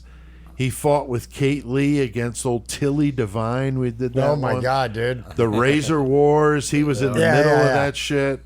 So Tex. That's fun. and She was a I- brutal bitch. She was. She ain't- And me and Tex are going to be talking to Mick on Saturday, but it's going to be Sunday where he is. And we're going to do an interview with him. And part of that will be part of the episode next week. So that's going to be great. I love getting into the Australian gangsters. And as a way of just showing a little love to our Australian listeners, we appreciate you guys so much. And everybody else, man, you get into some Australian true crime. It's got some really good names in there and some really interesting stories. But Fucking A. Joey, any page of days for us here? I only got one, but it's a good one. I'll butcher every name in it, but pretty classic. That's perfect. And what they're talking about is, they're talking about the murder of Dilcia Majaya. Dilcia Majaya was last seen by her mother, Dilcia Oliva, On September 16, 2004, and they were watching TV. They were down in Miami-Dade County in Florida. Of course, it's Florida. And they shared the home. Yep. And they shared the home with Majia's stepfather, Raul Mata. Now, the next morning, Mata frantically calls 911, reports that he found Majia at home with a large slash in her neck, and the 16-year-old, she was dead at the scene. So the mother, Oliva, she suspected Mata was responsible for her daughter's death, and he was repeatedly questioned by police, but he denied being involved, although he did admit that he and her did not get along. Also, he moved to California shortly after this incident, which is fucking crazy. Him and Oliva split, and the case goes cold. So, early 2020, anonymous tip comes into investigators to reopen the case. They heard more about the discord between Majia and Mata, and Mata had just learned at that time that Majia's school counselor was about to tell the mother, Oliva, that Mata had been sexually harassing Majia at home. At the time of the murder, Mata had scratches and bruises on her arm, or on his arm, and the DNA, that cinched the case because Mata's skin was found under Majia's nails. Mata was arrested for first-degree murder. He died by suicide while in custody in October 2020. Now, the reason why I want to do that case is because what I do not understand about this is if they had his DNA under her fingernails all that time. This was like 2016. It's not that old. Well, or 2004. But I mean, still, I would have thought Whatever, back then they would have checked that out. then. Yeah, that's fucking weird. Yeah. Well, at least justice finally anyway, got crazy yeah, case for sure. And justice was yep. Awesome. Well, we have definitely loved some Page a Day. So many great episodes have spawned from there Page have a been many Day. pages. Got one coming Yeah. up about this young boy that was God crazy. damn as it! fuck. He said, got one coming up. So we have done our fair share of murdering tonight. I think it's time to crank up the metal. So Jeff, what the fuck do we need to do? It's time to get that metal on. Fuck yeah. Roadkill Just because processing CK plant? has passed on, he's not done educating the masses. CK will forever be the great metal motherfucker. We're here to stomp poser ass and eradicate the planet of their kind. CK has passed the torch to us, and we will forge the fuck on. In CK's name, we will bestow metal knowledge upon all of you. All right. Forever Great the great metal motherfucker. motherfucker. So I got a mouthful of Pop-Tart. Yeah, it's metal, and we eat Pop-Tarts in metal. Speaking of which, I don't know if y'all can see what I'm holding up here. What you got? Oh, pumpkin pie. Oh. Frosted pumpkin pie. You're that Always basic white flexing girl from the shit. 419. Yeah, I have to yeah. check that out. Yeah, that sounds Yeah. good. I'm just doing So that's- cherry. Just doing the basic cherry. What about you, Chris? I got the, it's basically an Oreo cookie. The cookies and Oreo one? cream. Cool. All right, well, we're in metal, and that means we passed the horns. It's my turn. I got the horns tonight, and I picked the segment, and I wanted to do one on a band that I've been listening to, the UK death thrash band, The Bleeding. These guys are killer. They're from London, England. They started the band in 2010, released their first EP, Death Eternal, and they've had some lineup changes like all bands do. They got out their first full length in 2017 called Rites of Absolution, and then 2019 they released the full length Morbid Prophecy, which got a lot of good press. Very killer album. Then they came back with a fucking vengeance in May of this year with the one I've mentioned so many times here, Monocrator. That album is unfucking believable.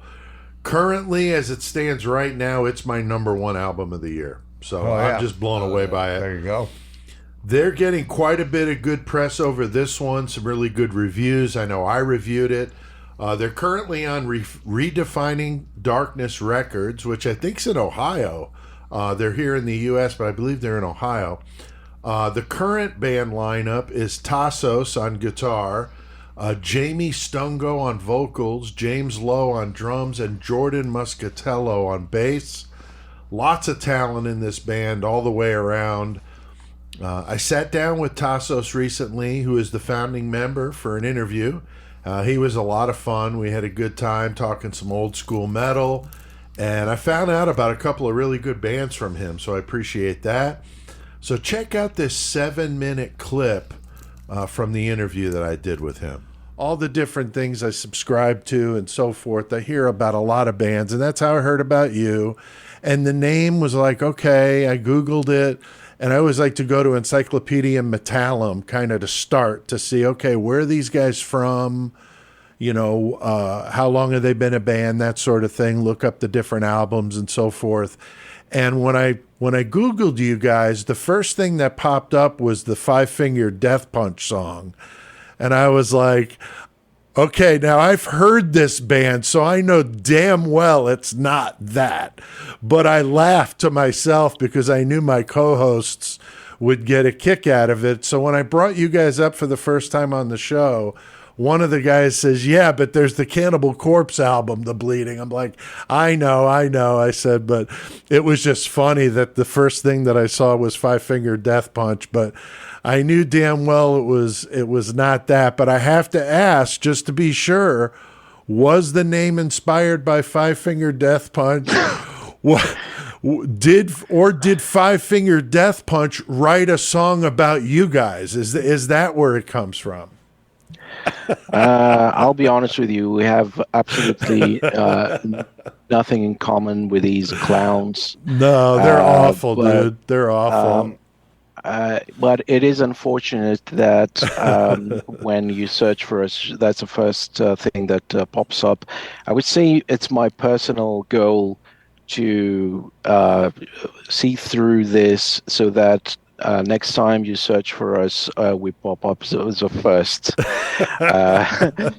Yeah, they're U.S., so I can't even poke fun at them being a U.K. band or anything. That the Five Finger Death Punch is all U.S., unfortunately. So yeah. I know. Yeah, I just thought it was funny. Now, I see that you guys are on Redefining Darkness. I love a lot of their releases. That's maybe how I found out about you guys, but how have things gone with the label? Yeah. Thomas, the owner of the label, is a great guy. He has been really helpful in terms of guiding us through the release and through throughout our collaboration. He has a very good understanding of how things work, and it is always great to work with people who have an idea. Like, one could claim that you don't necessarily need a label in this day and age, but I would argue that the more people you collaborate with and the more people you have who are supporting your music, who are behind you, the more chances you have to be heard and seen by a bigger audience. And that's the whole point behind being with a bigger label. So I think it is an educational process for all of us, working with new people, working with new labels. You get to compare how you did things in the past, and you can see what works, and keep learning, essentially. So it's really cool. We're really happy with Redefining Darkness. That's awesome. Where are they based out of? I think they're based out of Ohio. Oh, somewhere in Ohio. Interesting. Okay, that's not too far from me. I didn't know if they were U.S. or not. I just know I bought a few different releases from them, and every time they have new stuff coming out, they let me know. And that may be how I found out about you. But yeah, definitely dig what those guys are doing over there. That seems more extreme bands are going independent, like you were just saying, and I agree with what your thoughts were about getting out to a bigger audience. I mean, all bands, of course. I mean, if that's not your goal, I'm not really sure what you're doing it for, right? I mean, you want to get out to as many people as possible, but I do know that there are a lot of the bands that I interview that are really indie bands. They're doing it totally on their own, and as a musician, I've done it both ways and definitely could see the benefit of having the label. But in a couple of instances in my career, we got burned really bad by a label. So that would definitely be the bad side of it, is that you could get really messed up. I've heard plenty of times where labels, screw a band over and now they can't release anything and they're kind of stuck, and that's awful too. So I'm glad that it's worked out well for you guys. Yeah, because I firsthand I've seen it where the album never came out, can't release it anywhere else. Now what do you do? Especially in an era where the only way to do it was in a studio, and we didn't have the money to go re-record it or write and re-record another album, so we were really stuck. Now, I love that. Yeah, I've heard of these horror stories myself, and You need to watch out for these things, but you also need to have a bit of faith when you run into someone, because without that, you're just going to be within your own fort, protecting your IP and not doing much. So I think it's, at some point you need to take that leap of faith and start trusting people, and hopefully you'll be lucky enough to keep going. Yeah, I agree. And I think too, Tassos, any young guys listening, young musicians, make sure you read what you're signing. If you don't understand it, take it to an attorney and have them tell it. I mean, I know that it sucks and bands don't have very much money, but boy, you could get burned real bad if you don't read what you're signing or don't understand what you're signing. I think bands could get taken advantage of. Yeah, that's one thing. And also, if I may add an additional thing here, the worst thing that can happen actually is when you go with a label, and that's happened to a few bands I know, and they do nothing for you. They just put out the album. Right. And they do absolutely nothing to back up the release, to push stuff out, to do any PR, because that's really what you need the label for, to push out the release, for you to have contacts in the press, to get people to hear the album. And in many cases, bands I've known signed with much bigger labels, but because of the fact that the band wasn't huge, they didn't really make an effort to push it. So they just put the album out and they let it die off, basically. Yeah, that is true, and that happens. I know. That was a really cool interview. Like I said, a lot of fun. So you can hear the whole thing the day after this episode comes out as a bonus episode. If you're a 666 member, you already got it. That's right. They get them right when I did get them done. So that's a good point, Chris. 666 Clubbers already got this.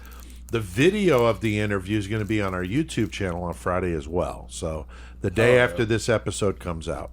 And subscribe to that channel while you're at it. It's free, and you get notifications when we post content. And I'm actually working on a really cool idea. I got Joey involved with this one for some artwork. We'll unveil this when it's ready, but it's going to be super cool, and it will be on the YouTube channel. So, fucking right. All right, Joey, what about the Lost Classic tonight, buddy? What do you got?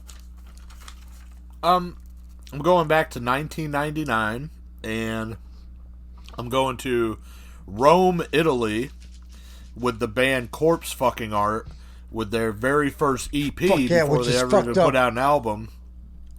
No, keep going. Sorry, but their EP, A Puzzle of Flesh, and that album was really fucking big to me. Then their full lengths after were fucking huge, but on that album, they got a song called Hooked and Smashed, and they used some fucking Jeffrey Dahmer samples from the newscast from whenever he was arrested and shit. Hell yeah. And there's a part in there where they fucking come to a stop in the music, and they're like Jeffrey Dahmer, and they go into this huge fucking breakdown. It's fucking nasty. But I stole that idea, and in the Goremonger song Gacy's Last, I do the same thing, except I use John Wayne Gacy, and it goes into a slam. So all fucking everything fucking inspiration goes to fucking Corpse fucking Art on that for me. So Dude, I love Corpse fucking Art. It's so good, dude. Hell yeah. Nice. Oh, yeah. All right, what have we been listening to lately, Chris? I can't name shit right now. I'm drunk. Okay. Joey? I was listening to fucking Pantera live 101 proof. That's a great Dude, that good 101 live proof album is so dope, dude. Like, that's one of like the better live albums I've ever heard, honestly. Like, the quality of it's great, dude. I've been listening to fucking Gonorrhea Pussy, one of the best fucking snares in the fucking game. And my buddy, speaking of the UK, my buddy in Crepitation, Joe, he just sent me the brand new fucking Crepitaph album, Monstrous Eruption of Impetuous Preposterosity. Wow. But they'd only done a 200 limited run of the physical. I didn't know that, and it was almost sold out. And I was like, fuck, man, I made a post about it, and he was fucking cool and sent me that and some of his Awaken the Misogynist CDs for the distro. So shout out to them. I'm looking to get my fucking passport sometime, and he had already fucking invited me to go over to fucking UK to play Slamfest over there, but I don't have my passport yet. Right. But I told him 2025, fucking keep me in mind, so maybe fucking England, if we got some listener and fans over there, I might be over there. That'd be awesome, fucking dope. Dude. That would be fucking awesome. Makes me want to get my passport even more. Hell yeah. I've been listening. I know it was crazy. CK's laughing at me that I'm listening to Dream Theater, but the Black Clouds and Silver Linings album is really amazing. Also, that new Suffocation, Joey turned me on to that. The Pierced from Within album was the one I was thinking about, Joey, and the self-titled. I've been jamming that. The band Pile of Death is fucking killer. They got an album out called Introducing Our Impending Doom. Really good old school death metal. And Flesher, definitely killer from Indiana. Tales of Grotesque Demise. And Joey, you said they were at FTA, right? Yep, they played Full Terror. They were a last minute add-on for some bands that dropped, so it was really cool. Like, That's they were fucking fucking dope. awesome. Yeah, they're badass. And let me bring something else I forgot to mention about Full Terror that's fucking awesome that I forgot. Pete, I know you hate Kiss, and I'm not fucking a great big Kiss fan myself, but Exhumed, when they played, they did a cover of Detroit Rock City that was fucking... It was awesome as fuck just because Exhumed was doing it. That's you know hilarious. Yeah, I forgot about that until just now, though. That's awesome, hilarious. Dude. That's hilarious. Now, last week, guys, I unveiled my new idea, politically correct death metal, where we come up with band names, established band names, but we make them politically correct because so many of the death metal, extreme metal bands have these fucking crazy names, like Joey always talks about. So, did anybody come up with any? Because I've got a few. I've got a few new ones to add. Joey, did you come up with any? No, let me hear what you got. All right, I got deicide, the act of unaliving a holy thing. Unaliving? Unaliving. That's a common YouTube thing they use. It's fucking stupid. Lividity, a blue or purple discoloration of the skin that develops after no longer being alive. That's lividity. Okay. And then I love this one, Waco Jesus, a Hispanic man named Jesus in the central Texas city where Dr. Pepper was invented. Nice. So there you go. There's my three for the week: deicide, lividity, and Waco I see what you Jesus. did there. Okay. And we got what two did. Illinois bands in that pack there. Oh, So yeah. all right, it's just a lot of God fun. damn. Let That's me great. and because you brought up Lividity, in case there's any of our listeners that are big Lividity fans like I am, and I know like Bonesaw is and shit, but I got the inside scoop while I was at Full Terror because Vaughn is no longer in the band anymore. So Oh, it really? was kind of like, yeah, and it was kind of like, man, I wonder what was going on with that, you know. And the whole thing is Vaughn, he was trying to retire and move off to some fucking rural, you know, property. He don't want to do nothing for a while. With Between the Killings, he just does studio shit. Like, he doesn't play live with them. Right. So I think with Lividity, they were wanting to do other stuff, so, you know, they parted ways. But anyway, I was at Full Terror and talking to the bassist, Jake Laniers, and, you know, they were talking to bringing that up and shit, and he said he's going to take over the other vocal duties for them, which is awesome because Jake is a great vocalist himself. He does vocals for Abolishment of Flesh and some other bands. So anyway, if anybody's a Lividity fan, you didn't know that Vaughn was gone. That sucks, but Jake has taken over the front vocal duties. Fucking right, dude. All right, there you that's go. interesting. Yeah, I did not know that either. Very cool. All right, well, we talk about this all the time. Bands, if you got any, you know, bands interested in getting a hold of us, you can get a hold of me at pete@murdermetalmayhem.com. But Chris, you got the horns next. Yes, What's I your do. plan, dude? I was thinking about it for a while, and it's something that I just came across, but I'm, like Cashman was saying earlier about corpse fucking art, going to Italy. I'm going to do fucking that band Fulci. Like, Nice. yeah, okay. I'm going to do Fulci. All right, cool. Fuck yeah, dude. So fuck yeah, dude. Very cool. Joey, what's the latest with the distro? And I know you got the Gordon the Heart of Texas coming up. What Man, did you want to talk about? I'll just put it all into one. A lot of stuff in the distro. I still got some Goremonger shirts, the new ones, in large and XL. Those if are anybody's fucking looking, nasty hit as us fuck, up. too, dude. Yeah, the art by Gruesome Graphics out of Chicago, so that was cool. Printed by Murder Machine, so it was like all Midwest. Anyway, but I do got some shows coming up, and I leave Thursday for Texas, so whenever this The episode day this comes out, yeah. Yeah, fucking, if you're around the Dallas area, go out to that, man. Gordon the Heart of Texas 2, Thursday, Friday, Saturday. And, I mean, there's a lot of bands playing. I don't want to go through all of them because we're fucking run low. But Puss Small and Chris Dury's playing. I'm doing a Goremonger set the second day on Friday. Come Soak Corpses, Leaking Rectal Discharge, which is my homies from Florida. They're playing. Horrific Vision, Celestial Serpent from Chicago. Horror Bethlehem, Gutted Christ, fucking Virulent Excision. Dude. Yeah, Putrid Stew, which they're fucking getting big. Noisy Neighbors, Deflower, that's the homies. Architectural Genocide, Deterioration from Minnesota, Reviled, Cemetery Rapist, fucking throwing down a show, the Buddy Clay, Mortal Suffering from New York, stoked to see them again. Extremely Rotten, that's another big draw for me. Brodican, and Kill Everything is one of the headliners. Condemned, and then the fucking Pyrexia from New York also coming out, so Fuck that's yeah, gonna be dude. fucking nasty. Yeah. Now tying in the distro with that, my new release on Fuck the Ass Records, which the CDs are already down in Texas right now. I got them for the bands. I'm not gonna sell them while I'm down there. I'm gonna let the bands get some money and shit, and I'll worry about it whenever I come home. But I Right. did a 5-way split, and See, it's got that's 3 what's up with the underground, dude. You let the homies... Yeah, that's what's up. But it's got 3 brand new Goremonger tracks, like brand new, fucking the newest shit that I did. It's got 2 Fecalized Rectal Sperm Spewage, which is Clay's side project tracks. It's got 3 Deflowered tracks, which are pre-fucking production for their new EP. And Come Soak Corpses, Leaking Rectal Discharge. I got 4 new tracks from them.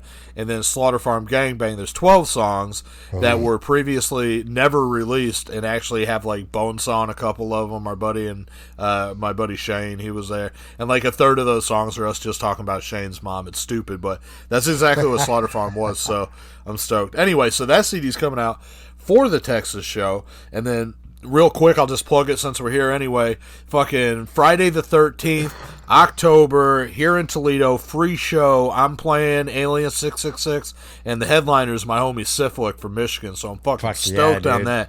If any of our listeners from Michigan, fucking Indiana, Ohio area, Friday the 13th, free show, Toledo, come out to that. And then also, October 27th, I just booked another show with Come Soak Corpses. They're coming up playing Dayton, and I'm playing with them before the Extreme Annihilation Fest, the pre-fest. So I'll be down in Dayton for that. Fuck yeah, dude. Fuck yeah, man. That's awesome, dude. Good to hear you got shit going on, Joey. The 666 Club, we mentioned it earlier. That's a way you could support what we do. We appreciate those that are already members on our Patreon. And if you're not and you want to check it out, go to the link in the episode description and get in on that shit. All right, well, we have done plenty of metal tonight. So, Joey, what the fuck do we need to do? Goddamn fucking roadkill processing plant. I can't get it out of my head. Let's go into some mayhem. Fuck it.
Yeah, this is the Cannibal Cafe where eating you out brings a whole new meaning.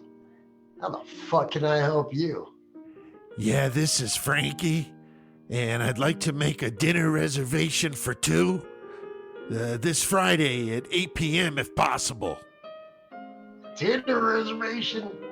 You don't need to call us to cannibalize any of our members. You take care of that on your own. Just go on our message board and let everybody know what you're looking for.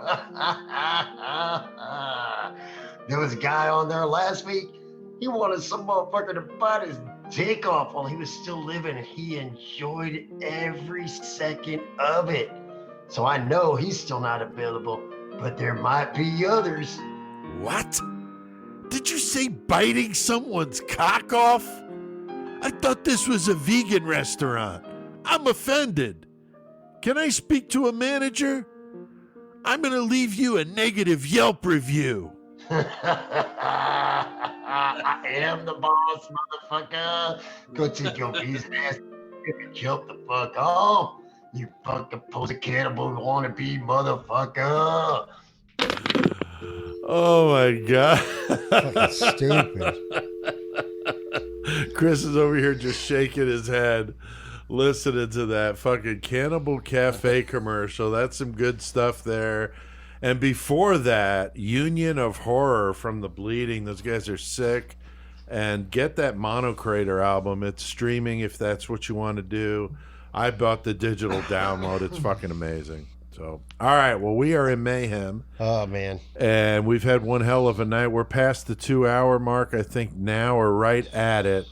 An hour 57 going into Mayhem. But God Joey, you said you had a little bit of Mayhem in the 419. I did. It's a 419 story, and I should let Stephanie tell it. She could tell it better because it happened to her. But she works in the hospital and shit, and she hit me up and said they had a fucking guy with a fucking gunshot wound to the head. Oh, shit.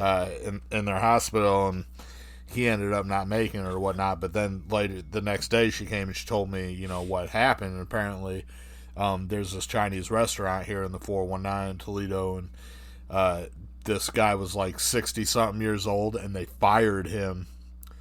And he went and got a gun and went to their home and shot all three of the people inside. Oh, wait, so it was multiple gunshot? Wow. Yeah, oh yeah.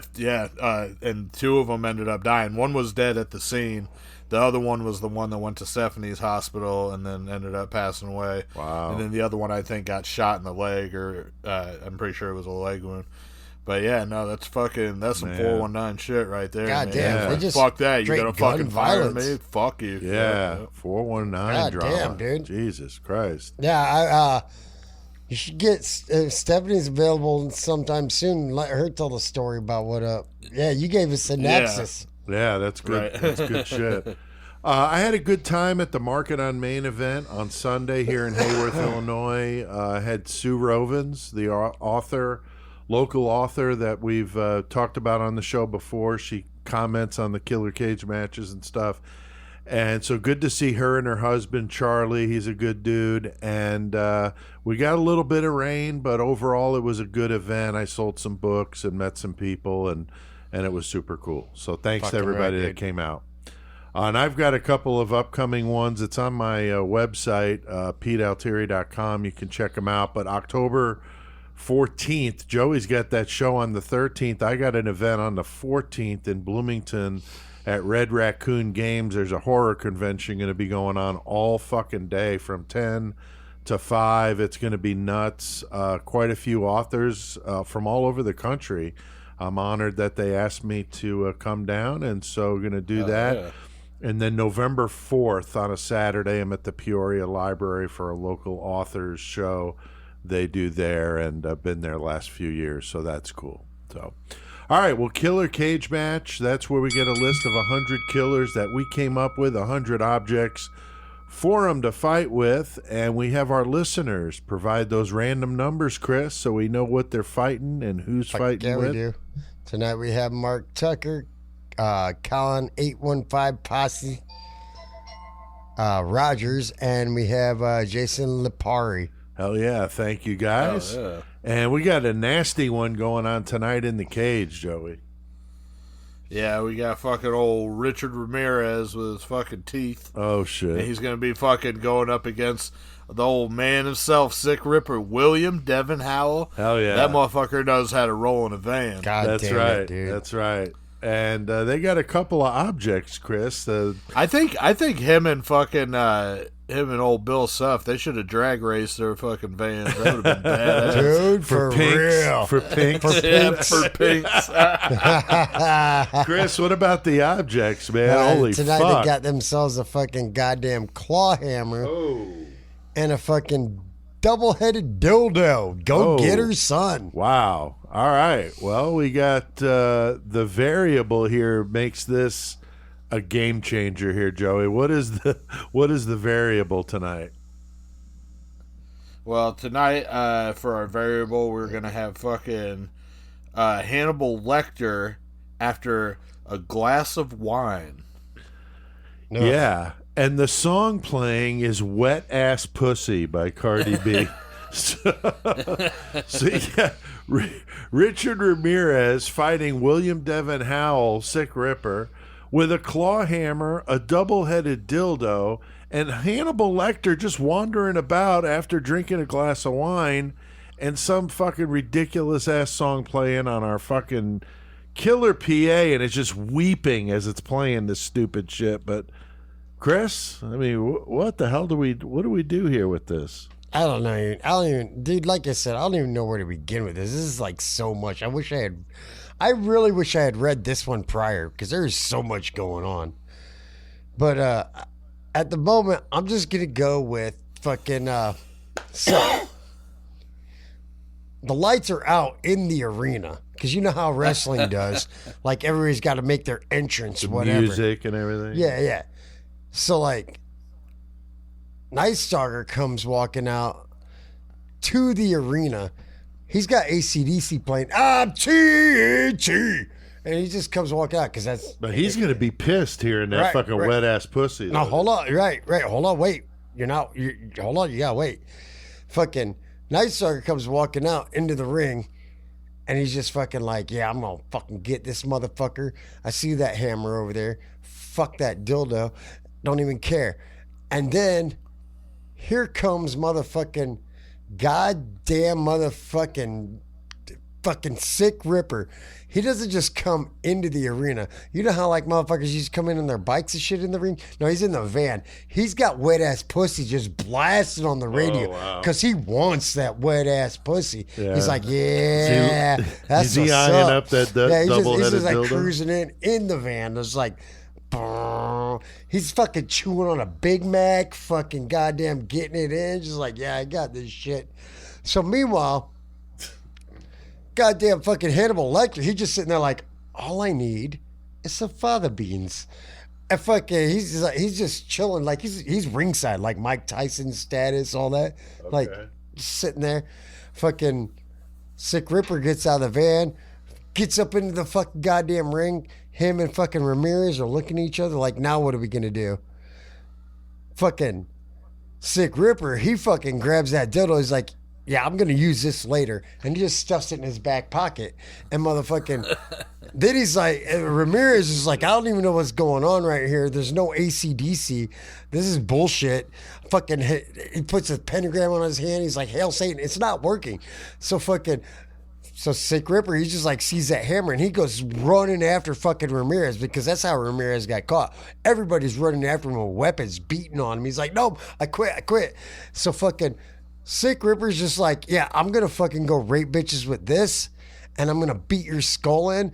Hannibal Lecter's on the side like, the last pussy I cut off was wet, so I'm going to go with wet ass pussy. Okay. So I'm going to give it a fucking Sick Ripper.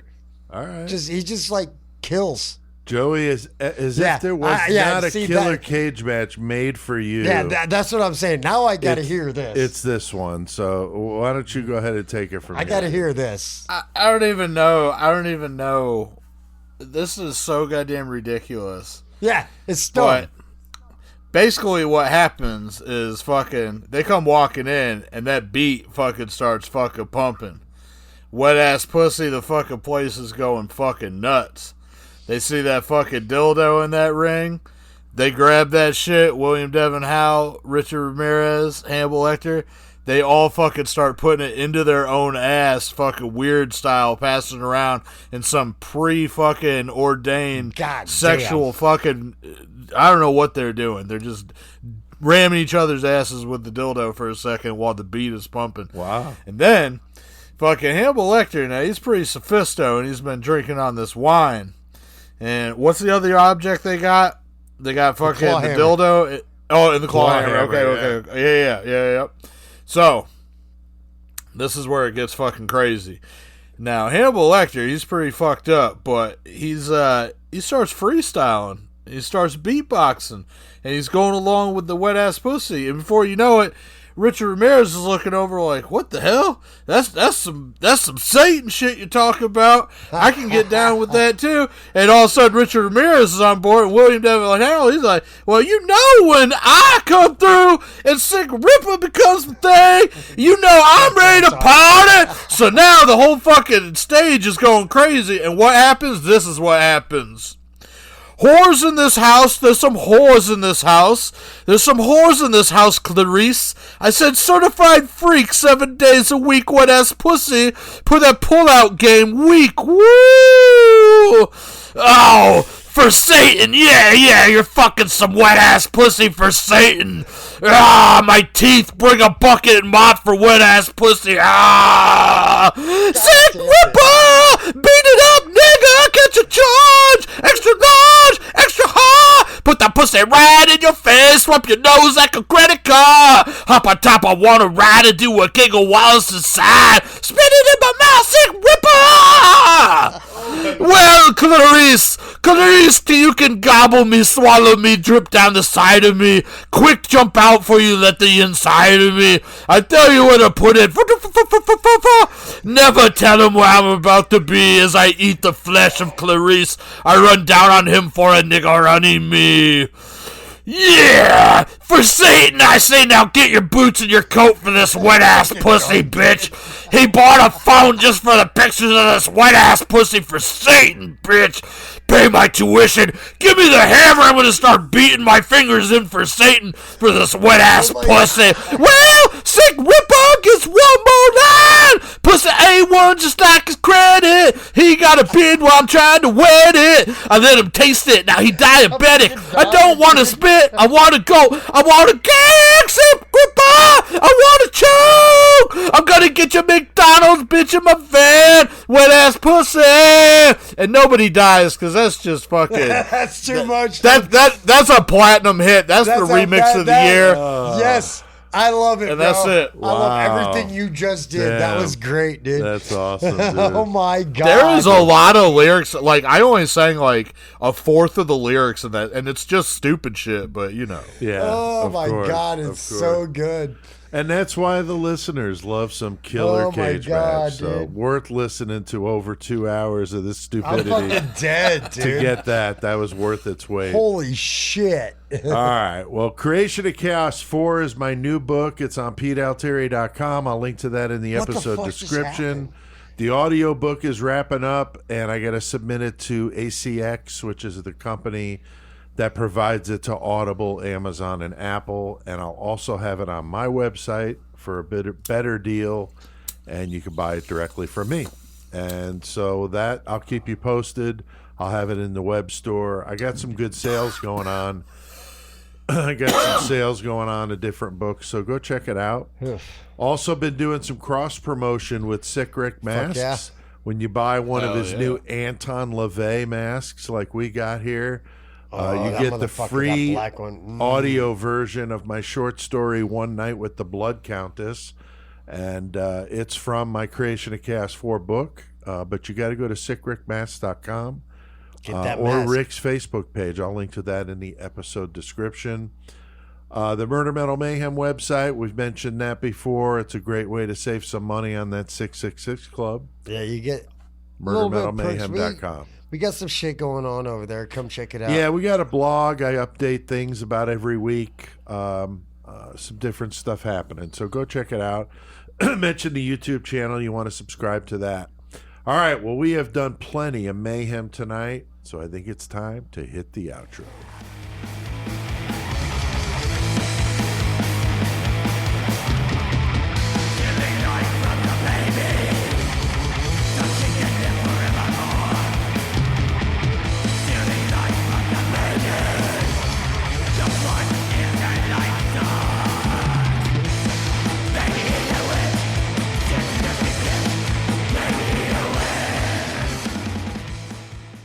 All right. That was the band Black Knife. Knife. The song Baby Eater Witch. I thought that was funny and kind of going with the Cannibal theme tonight. And Joey, that's cool. You said that they were also at FTA this year. Yep. Yeah, they were badass. Good Yeah. live band as well as fucking. They play main stage or failure. Main stage. Nice. Hell yeah. Very cool. Big thanks to Jeff Ignatowski Thank you, Jeff. from Appreciate Scorpion you, brother. Lair Games for coming on to talk to us.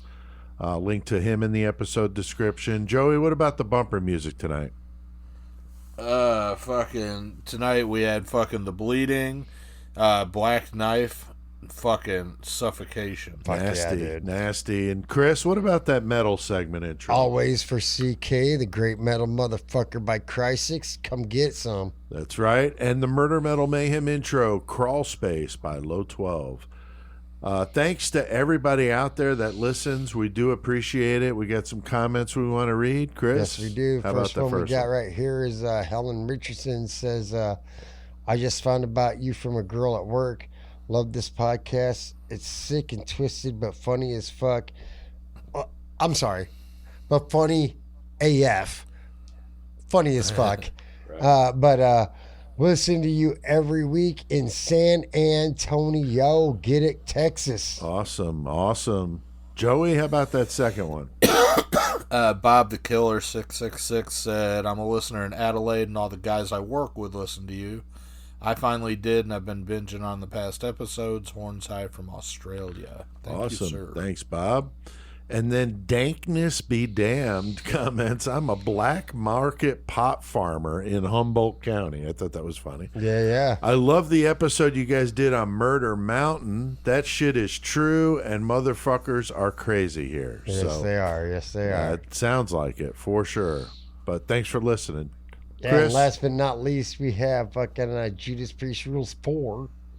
says, my wife and I love listening to you when we're cleaning the house. It's a ritual every Saturday to see if we can get all the chores done before the episode is over. There you go. There you go. Make it a little You got to have contest. goals. You got to have Yeah, that's goals. pretty awesome. So I was thanks. really waiting for her to say, my wife and I love listening to you while we're fucking. But no, you didn't say that. cleaning the house, you know, fucking whatever, you know. Could be Yeah, one and the same. but thank you so much. Could be anyway. one and the same. Pick up a copy of one of my books. The new one, Creation of Chaos 4, is on PeteAltieri.com, MurderMetalMayhem.com, our website with our web store on there. Joey, your distro, I'll link to that in the episode description. You got so much shit Lots going of on. shit. Get that shit. That's awesome. And we got that You know, Go ahead. the only thing I'm going to say, not about the distro, but the only thing I'm going to say before we leave is that anybody that listened to the Killer Cage match, I just hope you know that Sick Ripper was the only one that I truly had a voice for. So I did my best, and all I said was Clarice every time I was trying to be fucking Cannibal. Hector, Yeah. Hannibal, and all I could say was Satan for fucking Ramirez. So That's if it. you didn't figure that out, I'm sorry, but if you did, you're on that level. Yeah. I was just trying to clarify it was not that good, but No. I think it worked. No, it was great. Oh, because mine It was great. It was excellent. All right. Well, we At first, Chris was like, I'm not gonna do one. I'm just gonna have Joey do it. I said, "Fuck you, motherfucker! You're drunk. You need to do it. That's Say the best something time." stupid, dude. That's right. Yeah. All right, Hell guys. yeah. Well, we can't let him go without hearing a karaoke song. So crank this shit up, and until next time, keep one foot in the gutter. And keep your fist in your hand. I don't know. I lost it. Roadkill processing plant, boys. Roadkill processing plant. God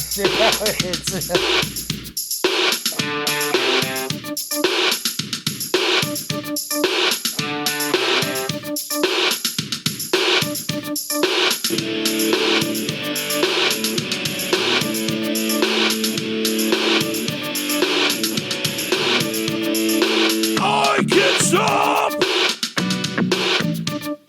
the way I feel. Things you do don't seem real.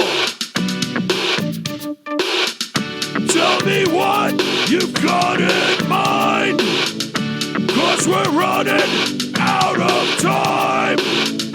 Won't you ever set me free? This waiting round's killing me. She drives me crazy like no one else. She drives me crazy and I can't help myself. I can't get any rest. People say I'm obsessed. Everything you say is lies, but to me there's no surprise. What I had for you was true. Things go wrong, they always do. She drives me crazy like no one else. She drives me crazy and I can't help myself.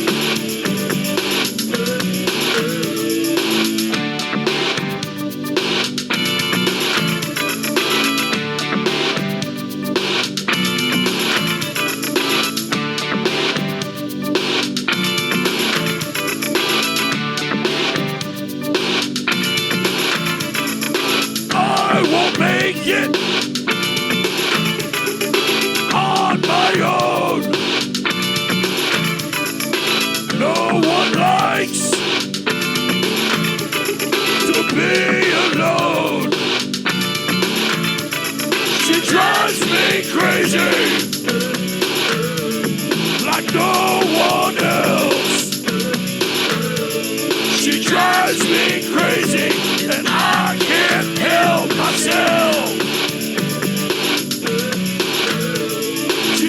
drives me crazy